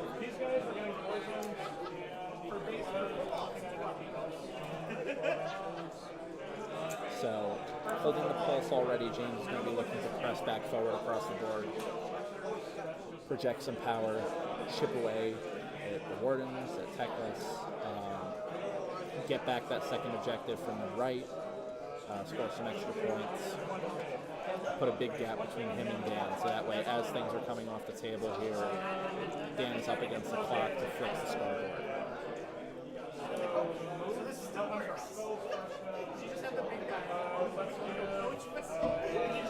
Currently, as it stands, James has a real play for a 6-point turn here, holding the pulse and the adjacent objective.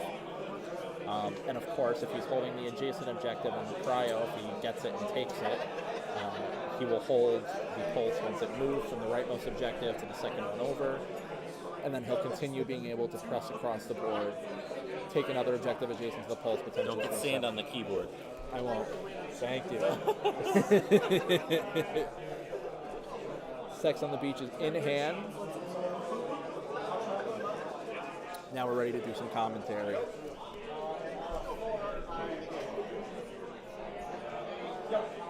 We have 2 very healthy drink choices here between Sex on the Beach and the Red Bull on standby. We were here starting bright and early this morning, so a little bit of caffeine to wake you up, Sex on the Beach to get me through the afternoon.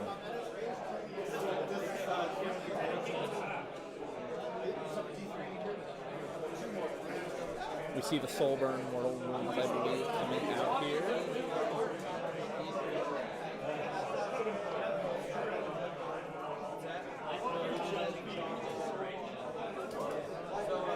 The chip damage on the support heroes here is incredibly strong long term. I talked a little bit about how Dan early on can use that to proc battle shocks over time, but placing it on a support piece like the Swamp Caller here, pressuring those, incredibly strong as well.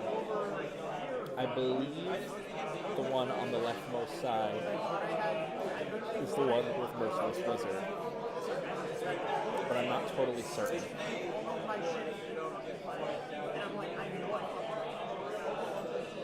We'll find out here as we move through the phases. Looks like we are in the movement phase now. You see James moving along from the right side of the board. Gutrip is not incredibly fast, so they're going to have a solid charge here.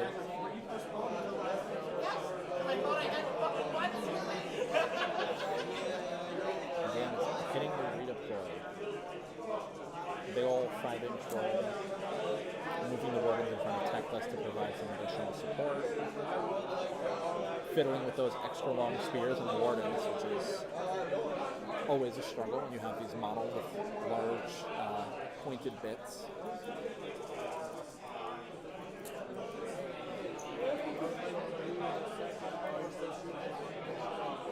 This is going to give those Gutrippers a substantial charge, but on the other hand, Corpse Rippervoka is going to be able to close the distance pretty reasonably given its movement range. Only moving once this turn though. The casters are far away from it, so no sneaking miasma into a regular move here, so we're seeing about half what we saw last, but nevertheless, general moving in here. We might potentially be seeing the Prey as well. So you can see what I was talking about.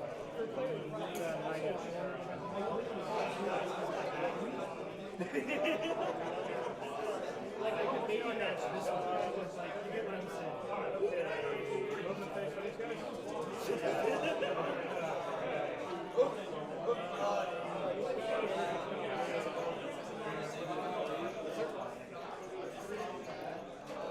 Seeing some of the support pieces move up now, flanking when units are moving. Gutrip is going to move forth, project power into those wardens, maybe try to wrap around, press some mortals as a Techless. 2-inch range, they are spears, so they could reach over the wardens if they so chose. But obviously trying to put damage on that power piece as soon as possible. Techless goes down, his army loses a lot of punching power, so he's in a bit of a precarious position. We did see the best day ever come out from Dan Riker's side. giving Teclis that buff to save +1 to wound, so he can protect himself.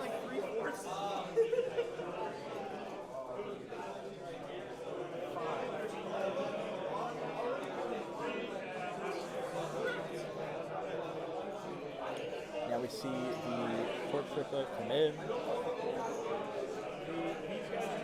Both Swamp Crawlers are in a relatively exposed position. Boxcars again.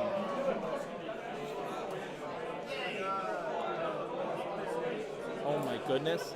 That unit of Gut Rippers cannot stop that it's 2 Boxcar charges out of them back to back. Dan cheering on his opponent's tremendous feat here. Those are the fastest Gut Rippers alive. Extending their movement once again. 5 inches looks a lot better when you add 12.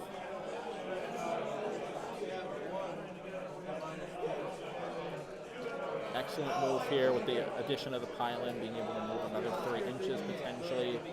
They're covering a lot of ground here.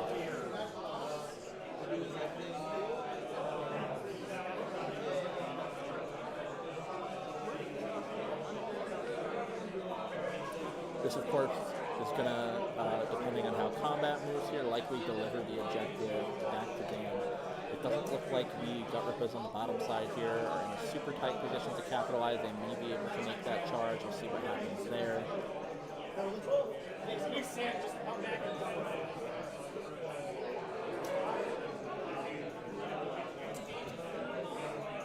Now, on the other hand here, with a winning priority roll, Dan is in a really good position if Teclis is surviving here to limit some of that damage in the following turn with the combination of Crippling Vertigo and Darkness of the Soul. Gobsprite is down, so now the ball is really in Dan's court to have all the power casting, to put the heat on his opponent. He'll be able to splash out Mortal Wounds from Teclis, probably be able to cast 4 spells on 10 potentially.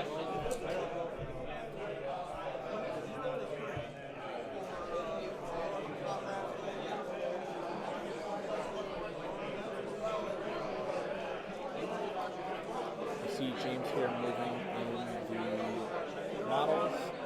We're good to go there.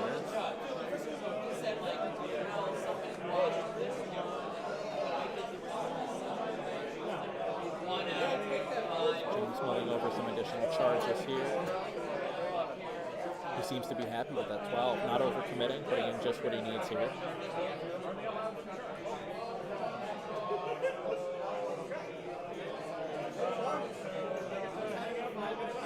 Oh, rather, he was mulling over the Swamp Caller. Opting not to. Attempted to charge the Gut Rippers. Dan using either Darkness of the Soul or Crippling Vertigo, whichever of the 2 is on those Gut Rippers, to lock that brick in place. Really limiting a lot of projection from James here.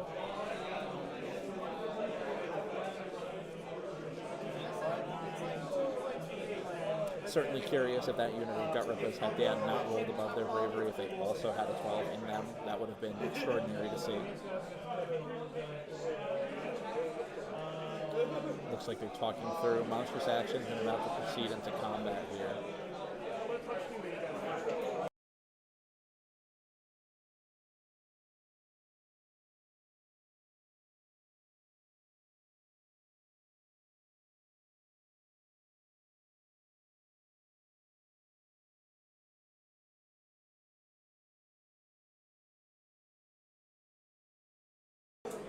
So confirming with the players, previous turn battle tactic was intimidate the invaders, and of course Dan was able to easily accomplish by having the entire army outside of his territory, though only needing to have slightly more than half.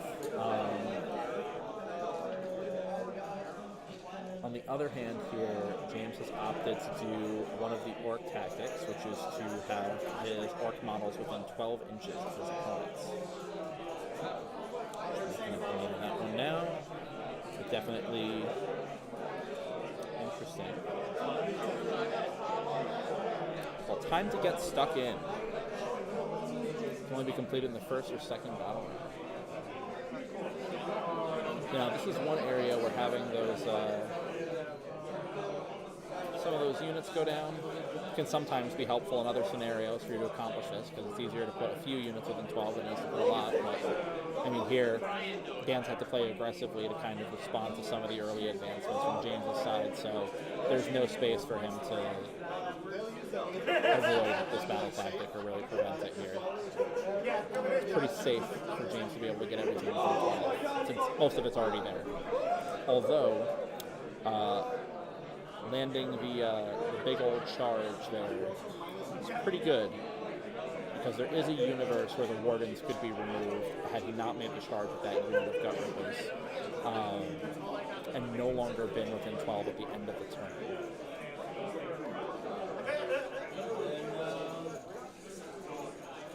Love to see how this combat goes. We're getting into it now. This appears to be the big brick of Gut Rippers.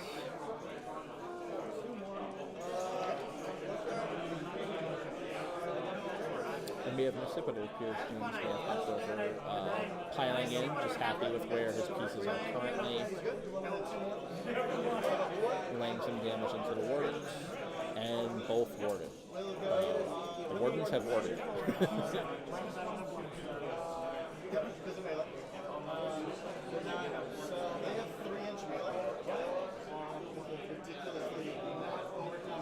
It appears the Wild was not called as well.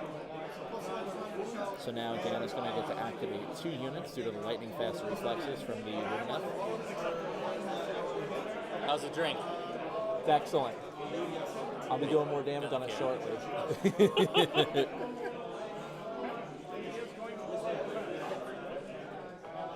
So our loving event organizer making sure that my drink was up to standard. Spoiler alert, it is. If I see another 12 come out of these Gut Rippers, I just might need another.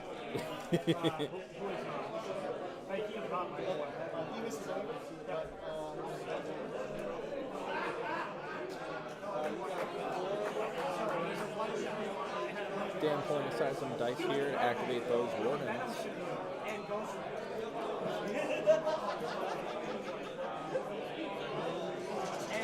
Need somebody to play Bring 'em Out. It's pulling out the Mortals from the Sun Metal weapons and the Wardens. I don't believe they are currently buffed, I believe they currently are fear. So, doing Mortals just on 6s, Sun Metal weapons right now. Of course, the Ethereal will less effective here in this matchup, given that a lot of teams' output is on those Mortal Wounds on 5s and 6s when buffed, although in this case only 6s because he was out of range of the Swamp Crawler.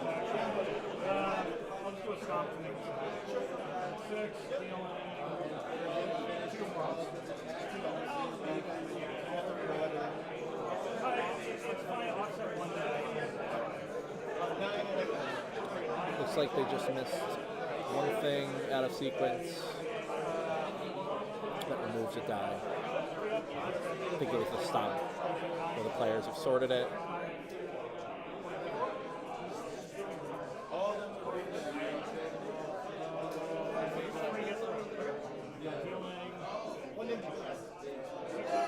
Very good save rolls coming in. I believe those were all on the Volca. Yep. So 6 damage total now on the Volca.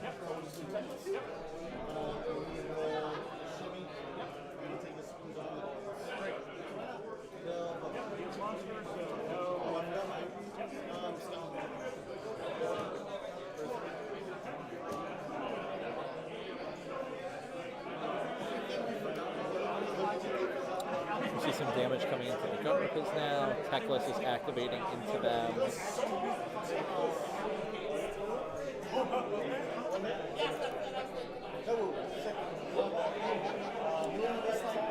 Looks like we had nothing with the Sword of Techless. Now we're moving on to Summoner.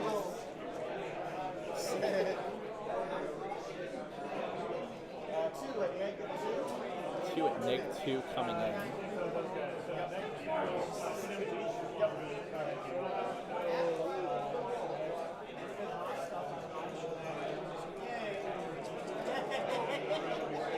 And focusing on trying to chip that Gut Ripper's unit, proc a Battle Shock.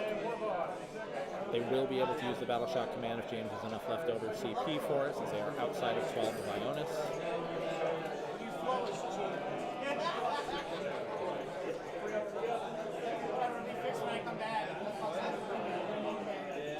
Teclis might make it out of this turn without a single pip of damage on him, which is excellent.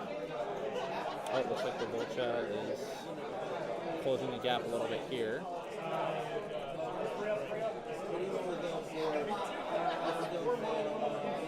Now, the weapons on the Volcha are all single-inch weapons, so it doesn't look like he is quite in range for Teclis.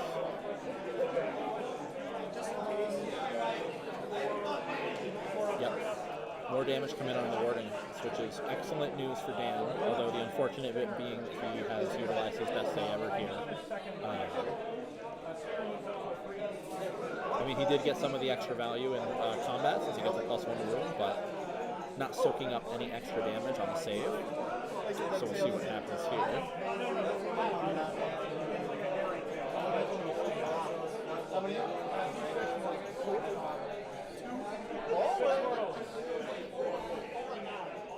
We got some mortal wounds.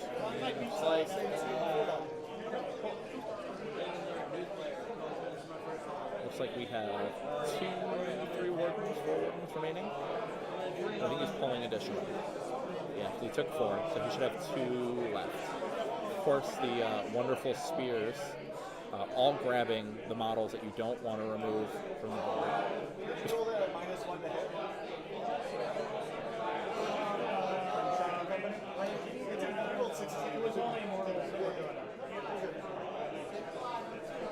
One other benefit of the wardens here, of course, Shining Company. If they're base-to-base with 2 or more models, which I believe Dan was careful to keep consistent when he was piling in there, is that he gets a -1 to, the opponent gets a -1 to hit and debuff coming in. Great way to chip at your opponent's efficiency.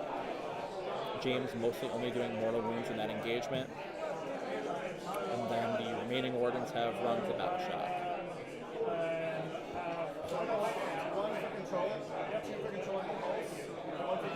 James has secured his tactic. They're counting up points now, which is going to give him a big old 6-point turn.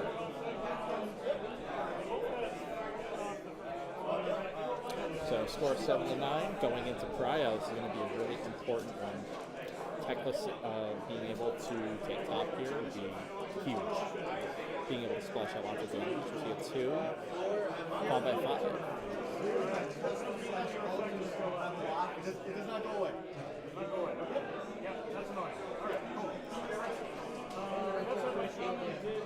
Okay. James has elected to take the turn.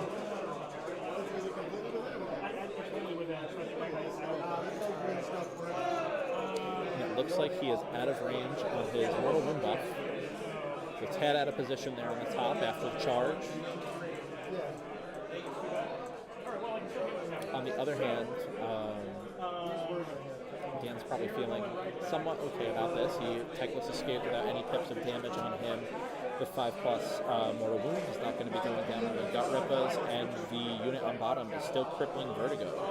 So definitely a lot of defensive tech going on here. Some mispositioning the shaman is going to pay dividends in terms of the output that his opponent is able to piece together here. In fact, I think it's so close that just that topmost gut rippa is preventing him from getting the buff. Whoa, who made these beautiful models? He said they were garbage yesterday. Literally picked it up. This isn't how I would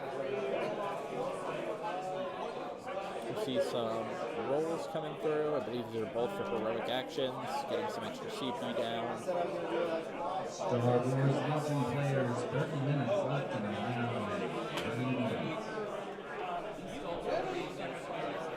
Ionis still standing, waiting patiently to get his turn to rip into some of these low bravery units.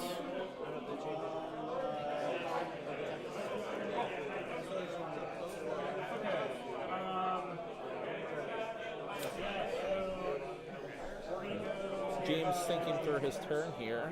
Let's see, on the other hand, if any of our other games have finished. Still a bit early into the round, but you never know. We've had 2 results come in so far from elsewhere in the round. We had a Sons of Bahamut Gargant mirror match. 2 Breaker Tribe lists playing against each other, and Brian Kissel has won that against Nicholas Trin. And then on the other hand, Dan Berger playing the Blades of Corn, Reapers of Vengeance, has beat Rochelle Miller, who is playing Coalesce Seraphon. So a couple potential lists that we might see next round. Hunter Armstrong, I mentioned him earlier, been grinding lots of games, has overcome Paul Conti's Maggotkin of Nurgle. He's running the Befouling Host with a bunch of Beasts of Nurgle, Blotkin, Lord of Afflictions, Great Unclean Ones. So some cool tech there. Perhaps we'll be able to get Hunter's Monster Trucks on stream in later rounds as well if he keeps it up.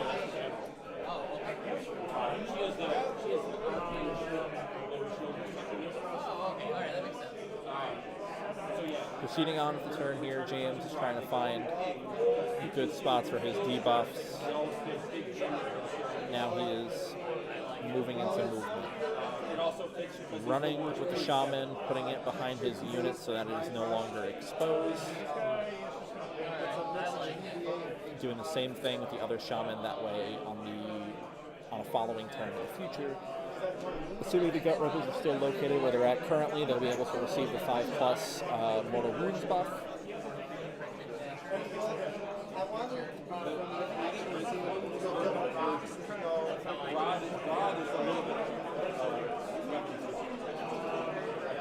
Super excited to see how this unit performs into Techless now, notably because Techless is already engaged with both of those units. Only with the 2-inch reach, only models within 5 inches of Techless currently will be able to get into him, which means that James is going to be missing some damage. Eyeballing it, looks like he may be able to get somewhere between 10 and 13 Gut Rippers in.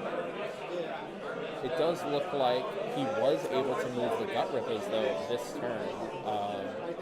Dan Riker missing the battle shock or the bravery check against that unit, failing to lock its movement.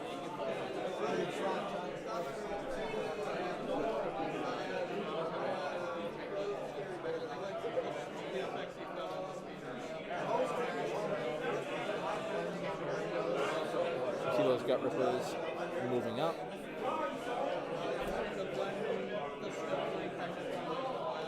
James being rather particular about the positioning here. Looks like his intent is more so to stack him up. Not sure if he's going to go for the charge this turn. I think he's probably preparing for the possibility of being locked in place in the charge phase.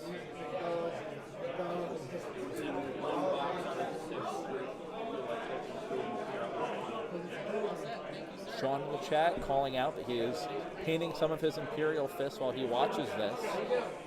Painting Marines 200 through 300. Sean has a very substantial collection of Imperial fists for Horus Heresy, so shout out to him. Great looking models. He says, looks like those orcs are swarming the elves. It does appear that way, but with Techless as healthy as he is, still a lot of game to be played. Techless in some ways a one-man and one Sphinx army. And a battle tactic machine. The amount of value that that model can generate is absolutely ludicrous.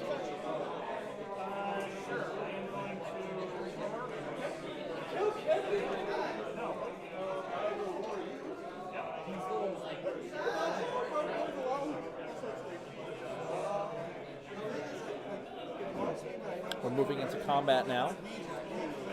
Looks like 2 failed attempts at Roar. The Corpse Ripper has moved in.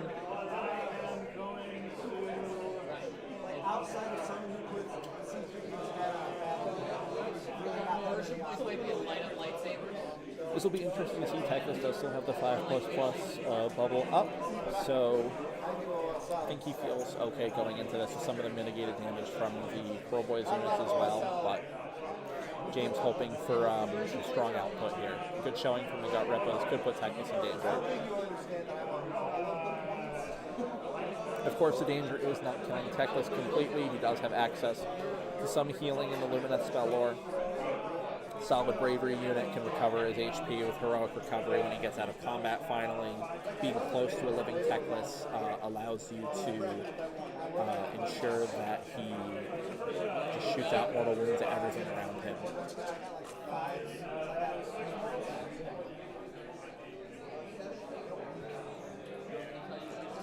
You see some mortals coming in from the shaman buff. Dan warding right down the middle, 3 and 3, taking 3 on techless.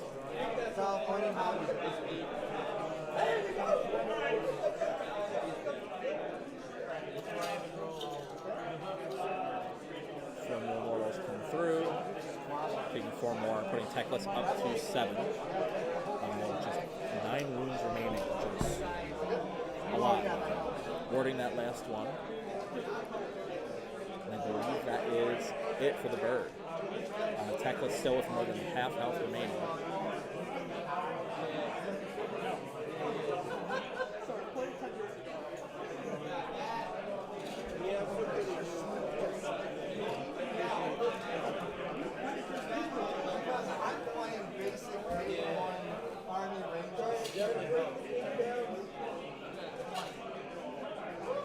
Now it doesn't look like.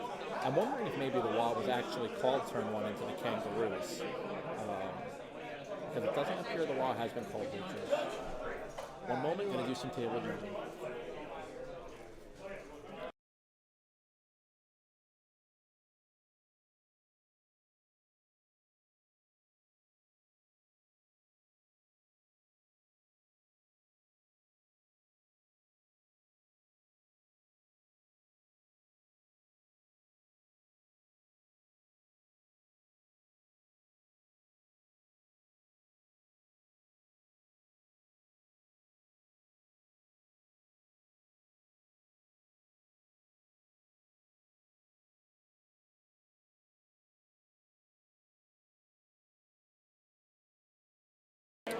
Just a minor question coming in from the players about the pile-in. The WoW was not called this turn, so it appears that Riker has taken this opportunity to pile in around the corpse ripper Volca, away from the gut rippers, removing them from combat, which guarantees that Techless is going to live another turn, which is absolutely huge.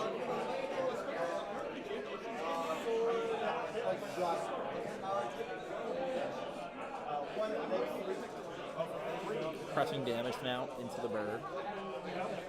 Curious to see how Techless performs here. 3 damage onto the bird, 6 is to ward.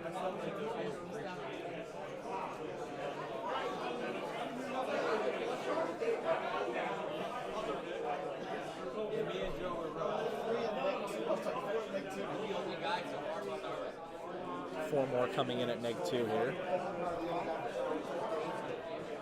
So now this is really big, because now Dan has denied the value from both units of Gut Rippers in this turn.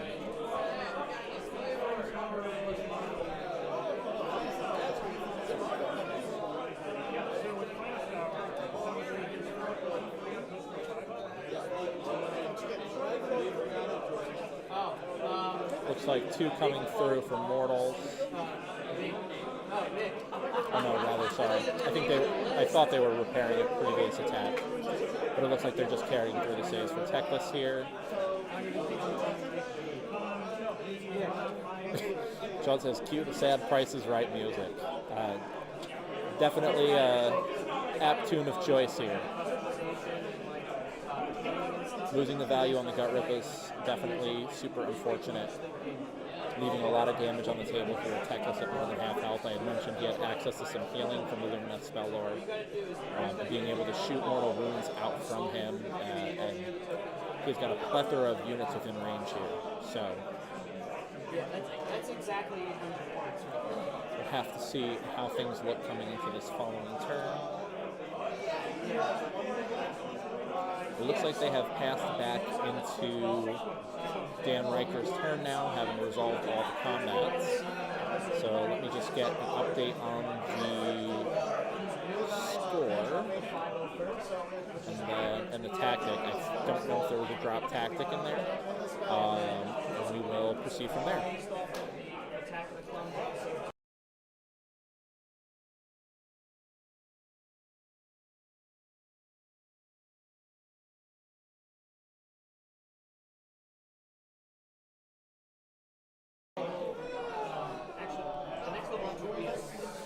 James picking up another 6 points, unable to take that next objective over due to the presence of Ionis there, but still putting a sizable distance between him and Dan. We'll have to see what Dan can pick up this turn. He had called Intimidate the Invaders for his battle tactics, so easily securing that regardless of what transpired on the board. The next level up from that is I didn't bring the captain upgrade, so I threw him in special rules. One guy above that, I got those things that call me like I think we have a heroic recovery coming out here, but too high, rolling above the bravery, so therefore not healing the shaman.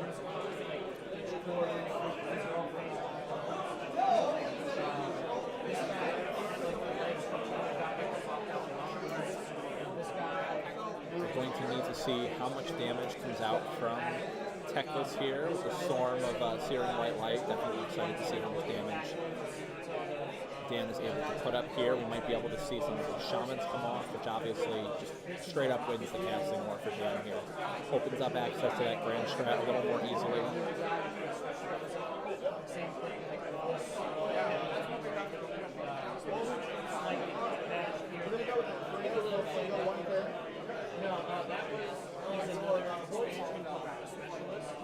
But the backpack from the specialist, they gave me the heavy gun on him, trying to make it look like a Battlefront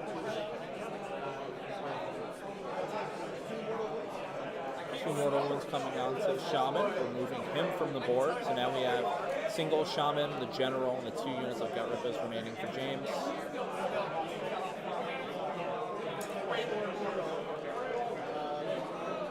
This is really the power of Techless. The longer he sticks around on the board, the more damage you're taking over time. Very, very powerful piece, puts out lots of damage.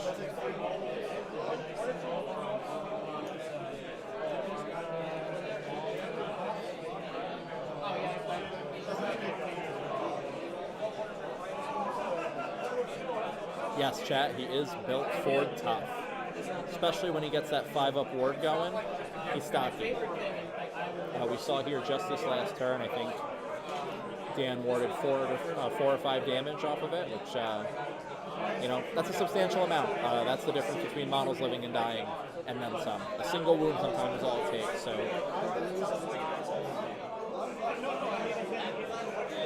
I will never get that detail ever again. Oh yeah, I put I don't know if I make them a little heavier. I'm afraid let's go with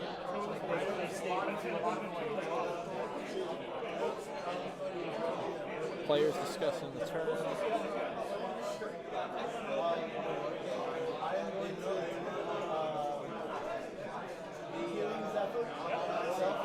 Healing Zephyr now coming out, which is what I was mentioning before, with some of the healing coming onto Techless over time. This is going to allow him to build himself up to full health potentially.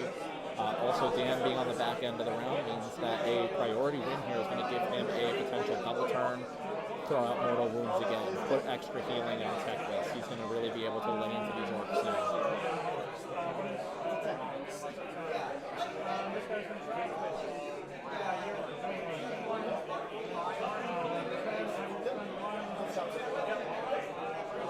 Unbind coming out on the Healing Zephyr, stopping that. He rolled a 10 on the Unbind, and then using one of the Primal dice to immediately unbind it.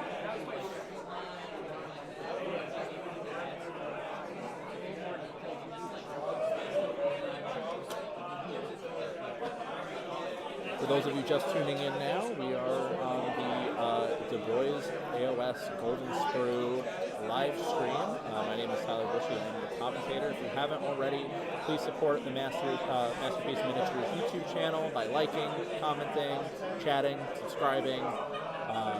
Great bunch of guys. They tend to stream all of the DaBoyz events, including Salt City GT as well as DaBoyz itself in the fall. So highly recommend subscribing, staying tuned to the channel, keeping up with their events.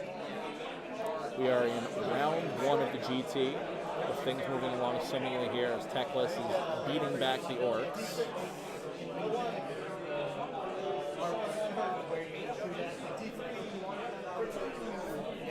So now we see here that Dan is moving through the collective of James's miniatures, rolling as many mortal wounds as he possibly can here. This is one thing that Teclis is particularly known for, which is the Storm of Searing White Light. It's a casting value 10 spell with a range of 18, and if cast, you roll a die for each enemy within range and visible. On a 1, nothing happens. A 2 to 4 is D3 mortal wounds, and a 5 or a 6 is D6 mortal wounds. This is an incredibly powerful spell. I've seen Teclis pour out 30, 40 mortal wounds in a given phase with this spell, so having Teclis live through the last turn is an opportunity for lots of extra damage coming out from Dan here. But Teclis, an incredibly utility piece for his points.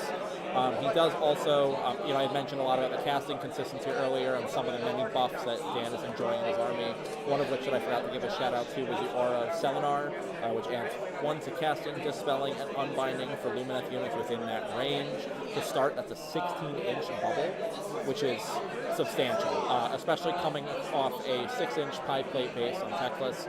So, we're talking 38 inches in a circle from the center of Teclis' base. It's a very sizable amount on a 44 by 60 table.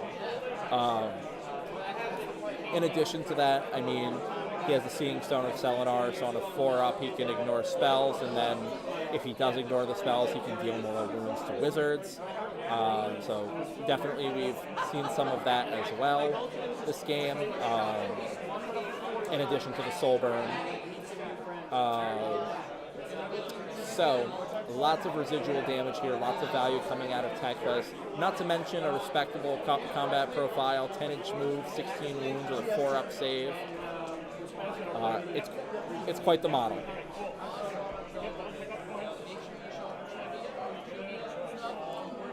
Now we see Dan here measuring out from the back end,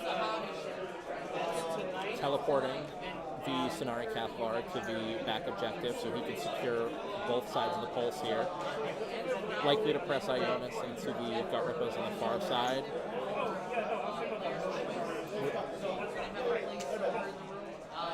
Without the healing on Teclis, there is the potential here that he leaves on a combat, but I think he probably tries to capitalize at charging the corner of the Gut Rippers to mitigate the damage back.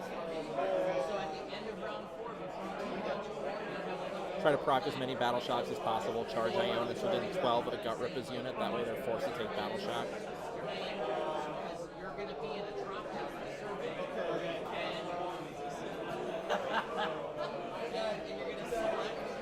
One thing I definitely want to speak to is just definitely the shows the sportsmanship between both of these players, being able to sort out a handful of different rules amongst themselves, which has been great to see. A lot of courtesy extended here both ways. Both players cognizant that it is the morning still. They have an excuse until they eat lunch.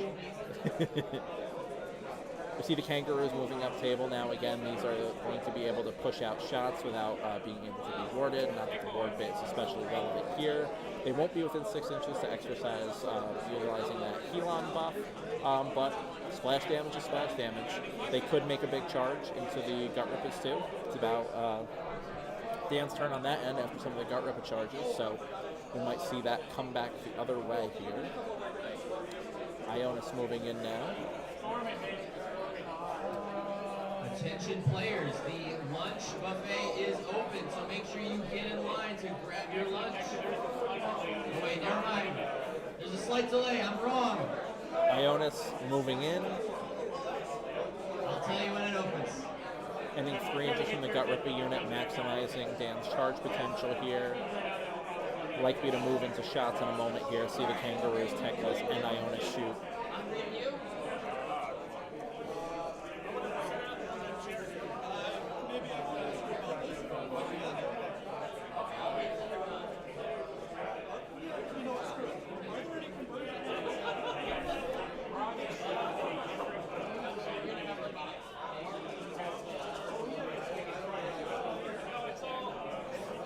See the Gut Rippers hitting a redeploy. Looks like they're moving 4 inches sideways. Probably limiting the ability of those Kangaroos to charge. But Ionis still within a fair distance to shoot and charge. So we'll see what happens there.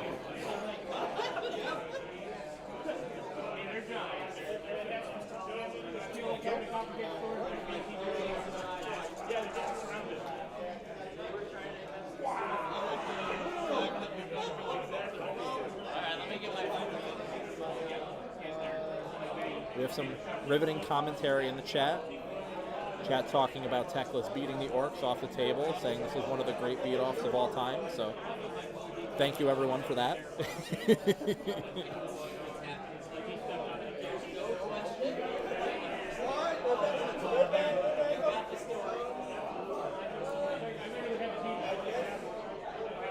Looks like we see Dan contemplating a few potential movement options with Teclis here, where he would like to go now that the redeploy has been utilized.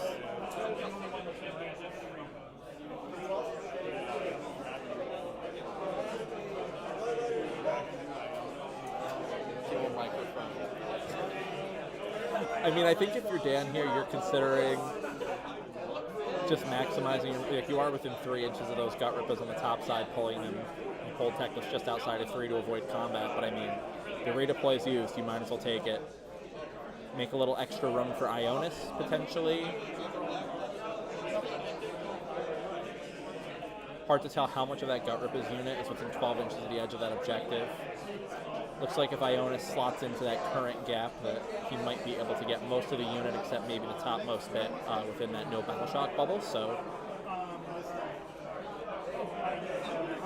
looks like Dan's moving along to shots here.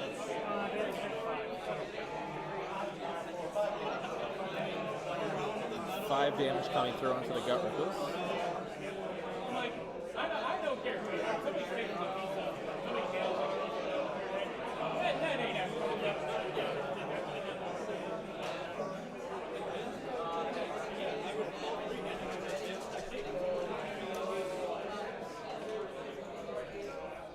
So I think if you're James now, you're in this position and you're saying, what is the out, right? We're taking a lot of heat from Teclis. We're down to our last caster.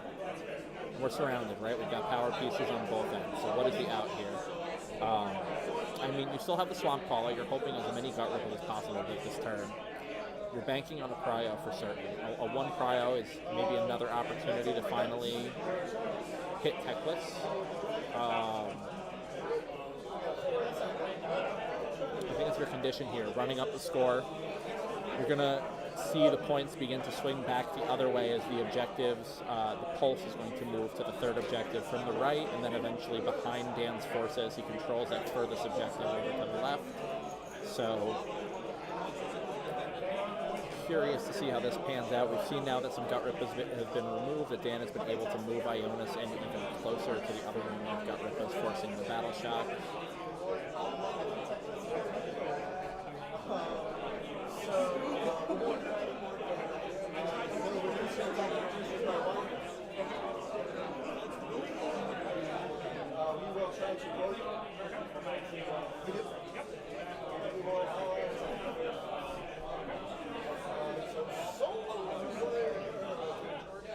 Oh, we see Soulbreaker coming out once again. Hopefully not going to roll flat ones this time.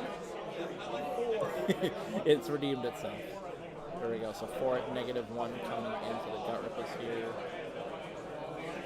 See the saves on the gut rippers. Nope, so 8 damage coming in. We see 4 gut rippers peeled off the board. And he will be forced to take battle shock here, which is definitely going to be critical.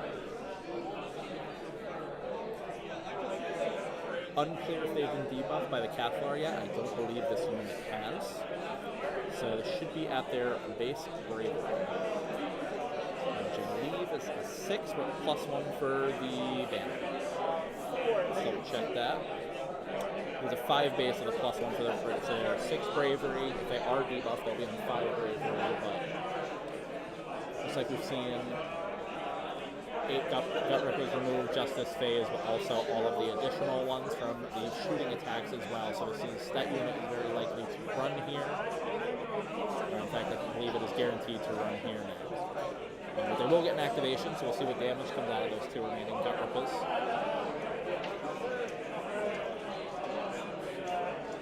Dan playing a little more aggressively than I anticipated from him here. definitely had a half a mind to believe that he was eyeing that Gut Ripper's unit on top, but looks like he is playing patiently here, which I think is probably the correct choice.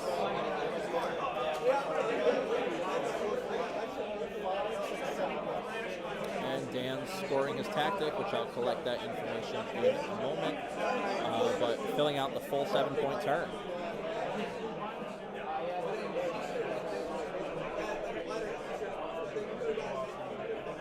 Landing on 14 points and keeping these two players just a point apart. Now we are moving on to the priority roll after the remaining Gut Rippers have run. And let's see how this goes. This might be decisive. 4, 3. We see that Dan is taking it. Probably the right call there. At this point, this is beginning to look a little bit difficult for James.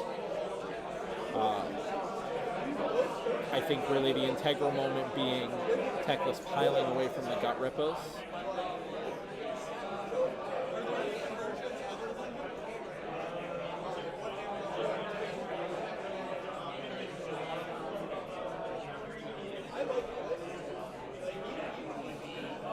Now Dan just finding his tactic here, mulling over a few options.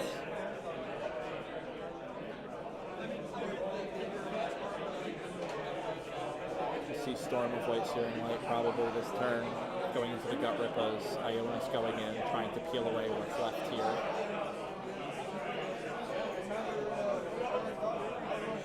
This really just goes to demonstrate what I was mentioning earlier about the power of Teclis living through that combat. I mean, even with the healing not going off, him just sitting there menacingly, casting out all of these mortal wounds, putting on these debuffs, is really integral to the success of this army. He is the linchpin, the power piece. He's your power projection.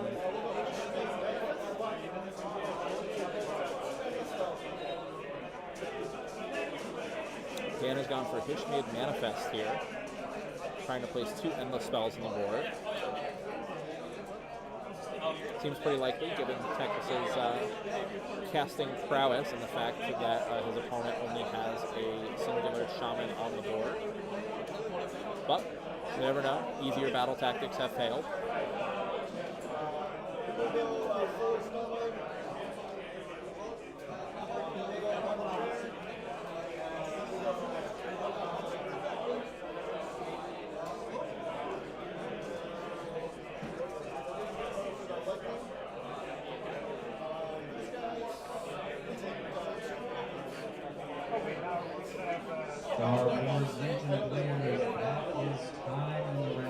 Looks like Dan has cast Storm of Searing White Light. 15 minutes until hard iced out. Oh, rather, he had used the Lightning Tempest from AoS, and it has not continued moving along the board.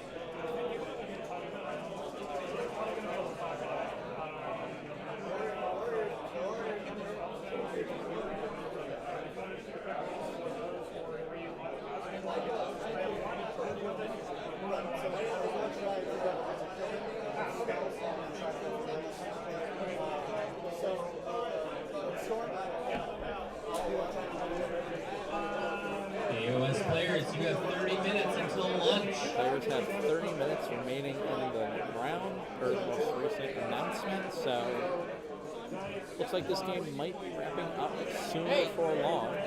So hopefully we'll move through these last couple turns swimmingly here.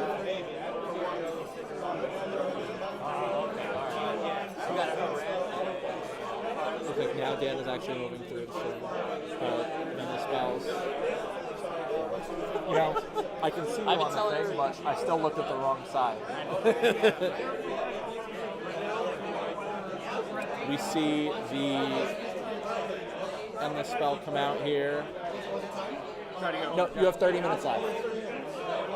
You guys also have a lunch break, so you can continue playing into it if you need.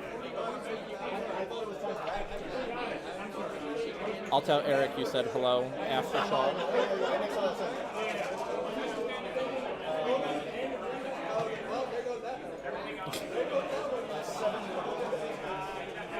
Attention players, lunch is Six now mortal wounds coming out of the available, grave but tied they're down to the waiting unit. on a 5 ups or mortal cheeseburgers wounds and a off the chicken sentence sandwich, spell. but, you know, you So go over perfect there. opportunity to use it here. It's a booth.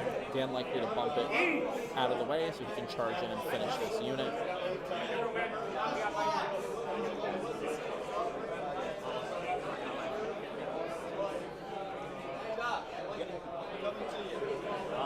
Go right there.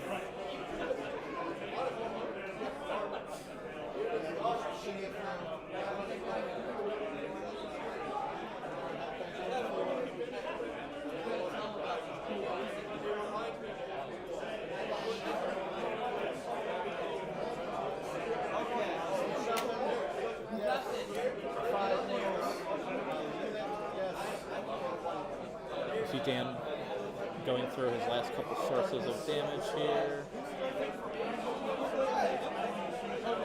Moving the Shaman from the board now with the Aether Void Pendulum. And it looks like with a 4th Battle Shack. I don't know what Battle Shack is. But not Bottle Shock either. 3rd time's the charm. With a 4th Battle Shock from Ionis, it appears that this might be the end for this Gut Ripper's unit once Teclis comes in here if he does a little bit more damage. We do see a redeploy coming in after Ionis has made the move. Teclis might be doing the battle shape. He's probably getting antsy, getting ready to get into combat here. Same for Ionis.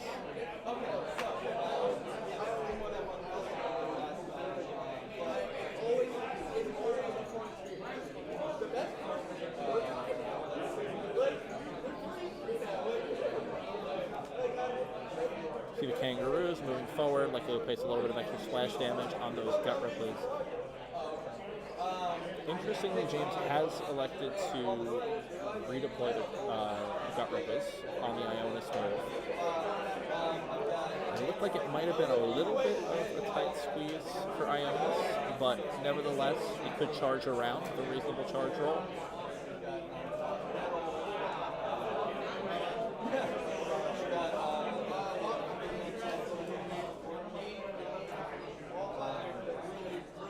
Now we have the shots coming in, looks like from the Kangaroos.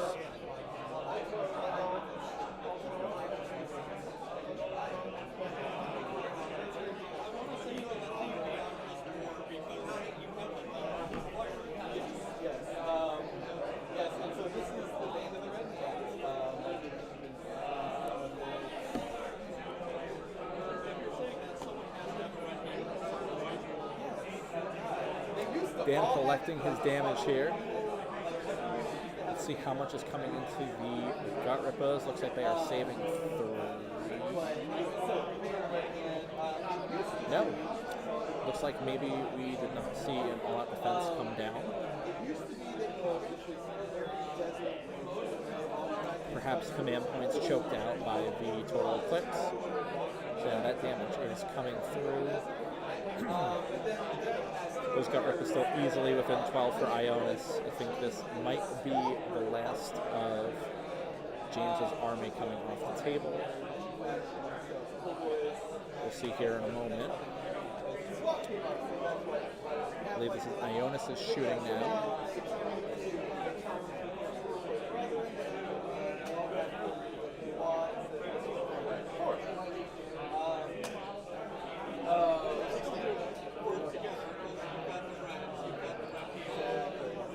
Pour one out for those Gut Rippers. I am not pouring out my sex on the beach, thank you, sir. But I appreciate the suggestion. You're welcome to pour one out at home.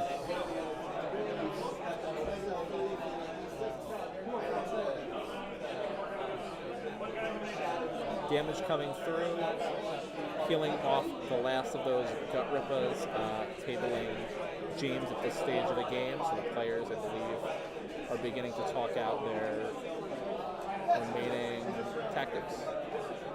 Yes, so,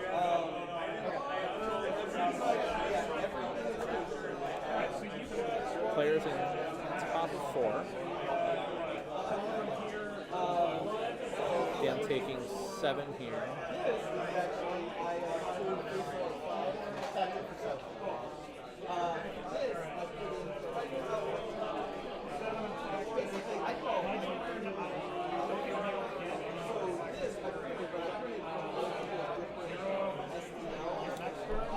bottom before. Looks like James is scoring 0. No tactics he can score at this stage.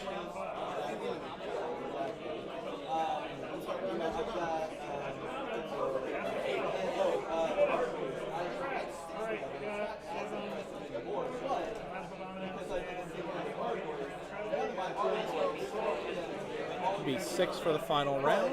Dan calling magical dominance and auto casting a spell on a 12 with Techless that cannot be unbound. Yes, but I also have.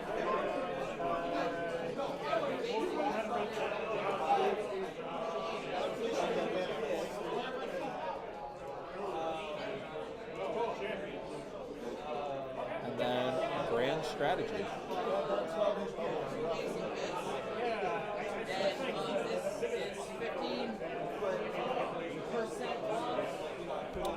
Excellently done. Players have just shook hands talking through the results of the game here, but that is going to be the results of our round 1.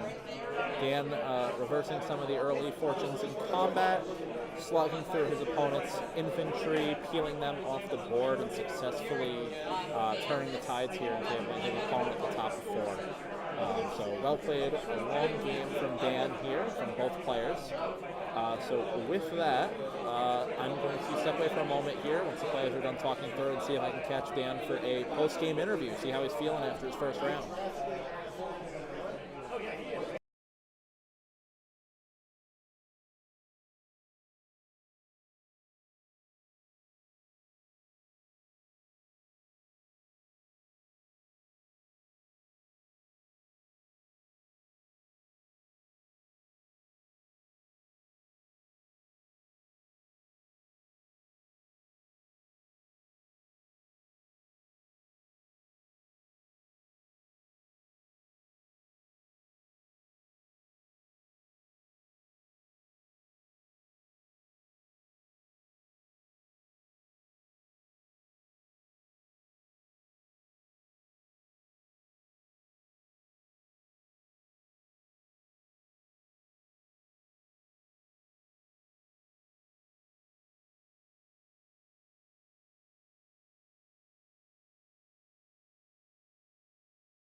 All right, I am here with Dan Riker after game 1.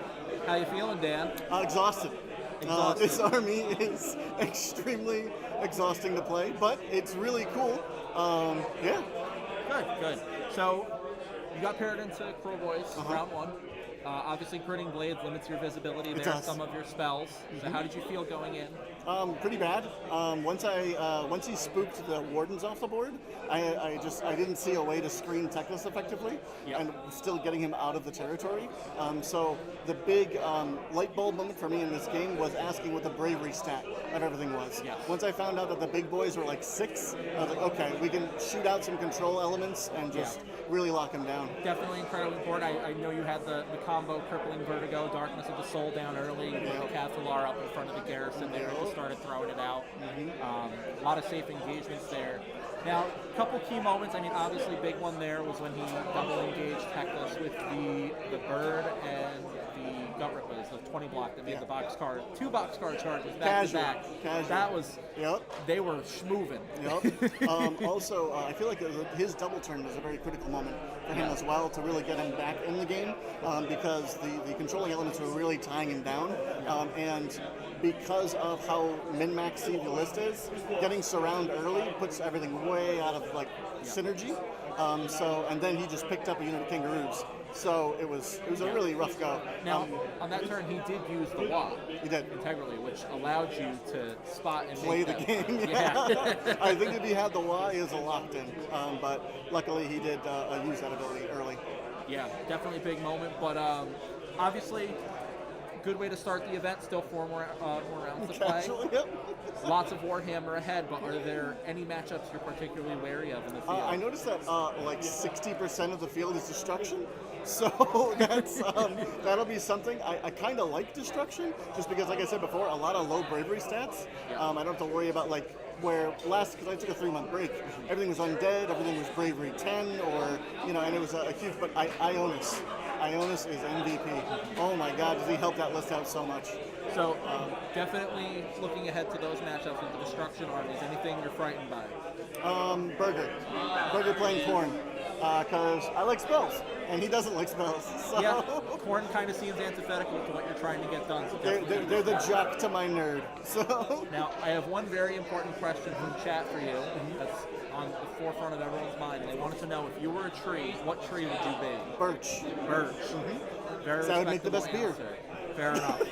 Well, chat is very fond of the headband. With a headband like that, It's important. they believe your opponent never stood a chance.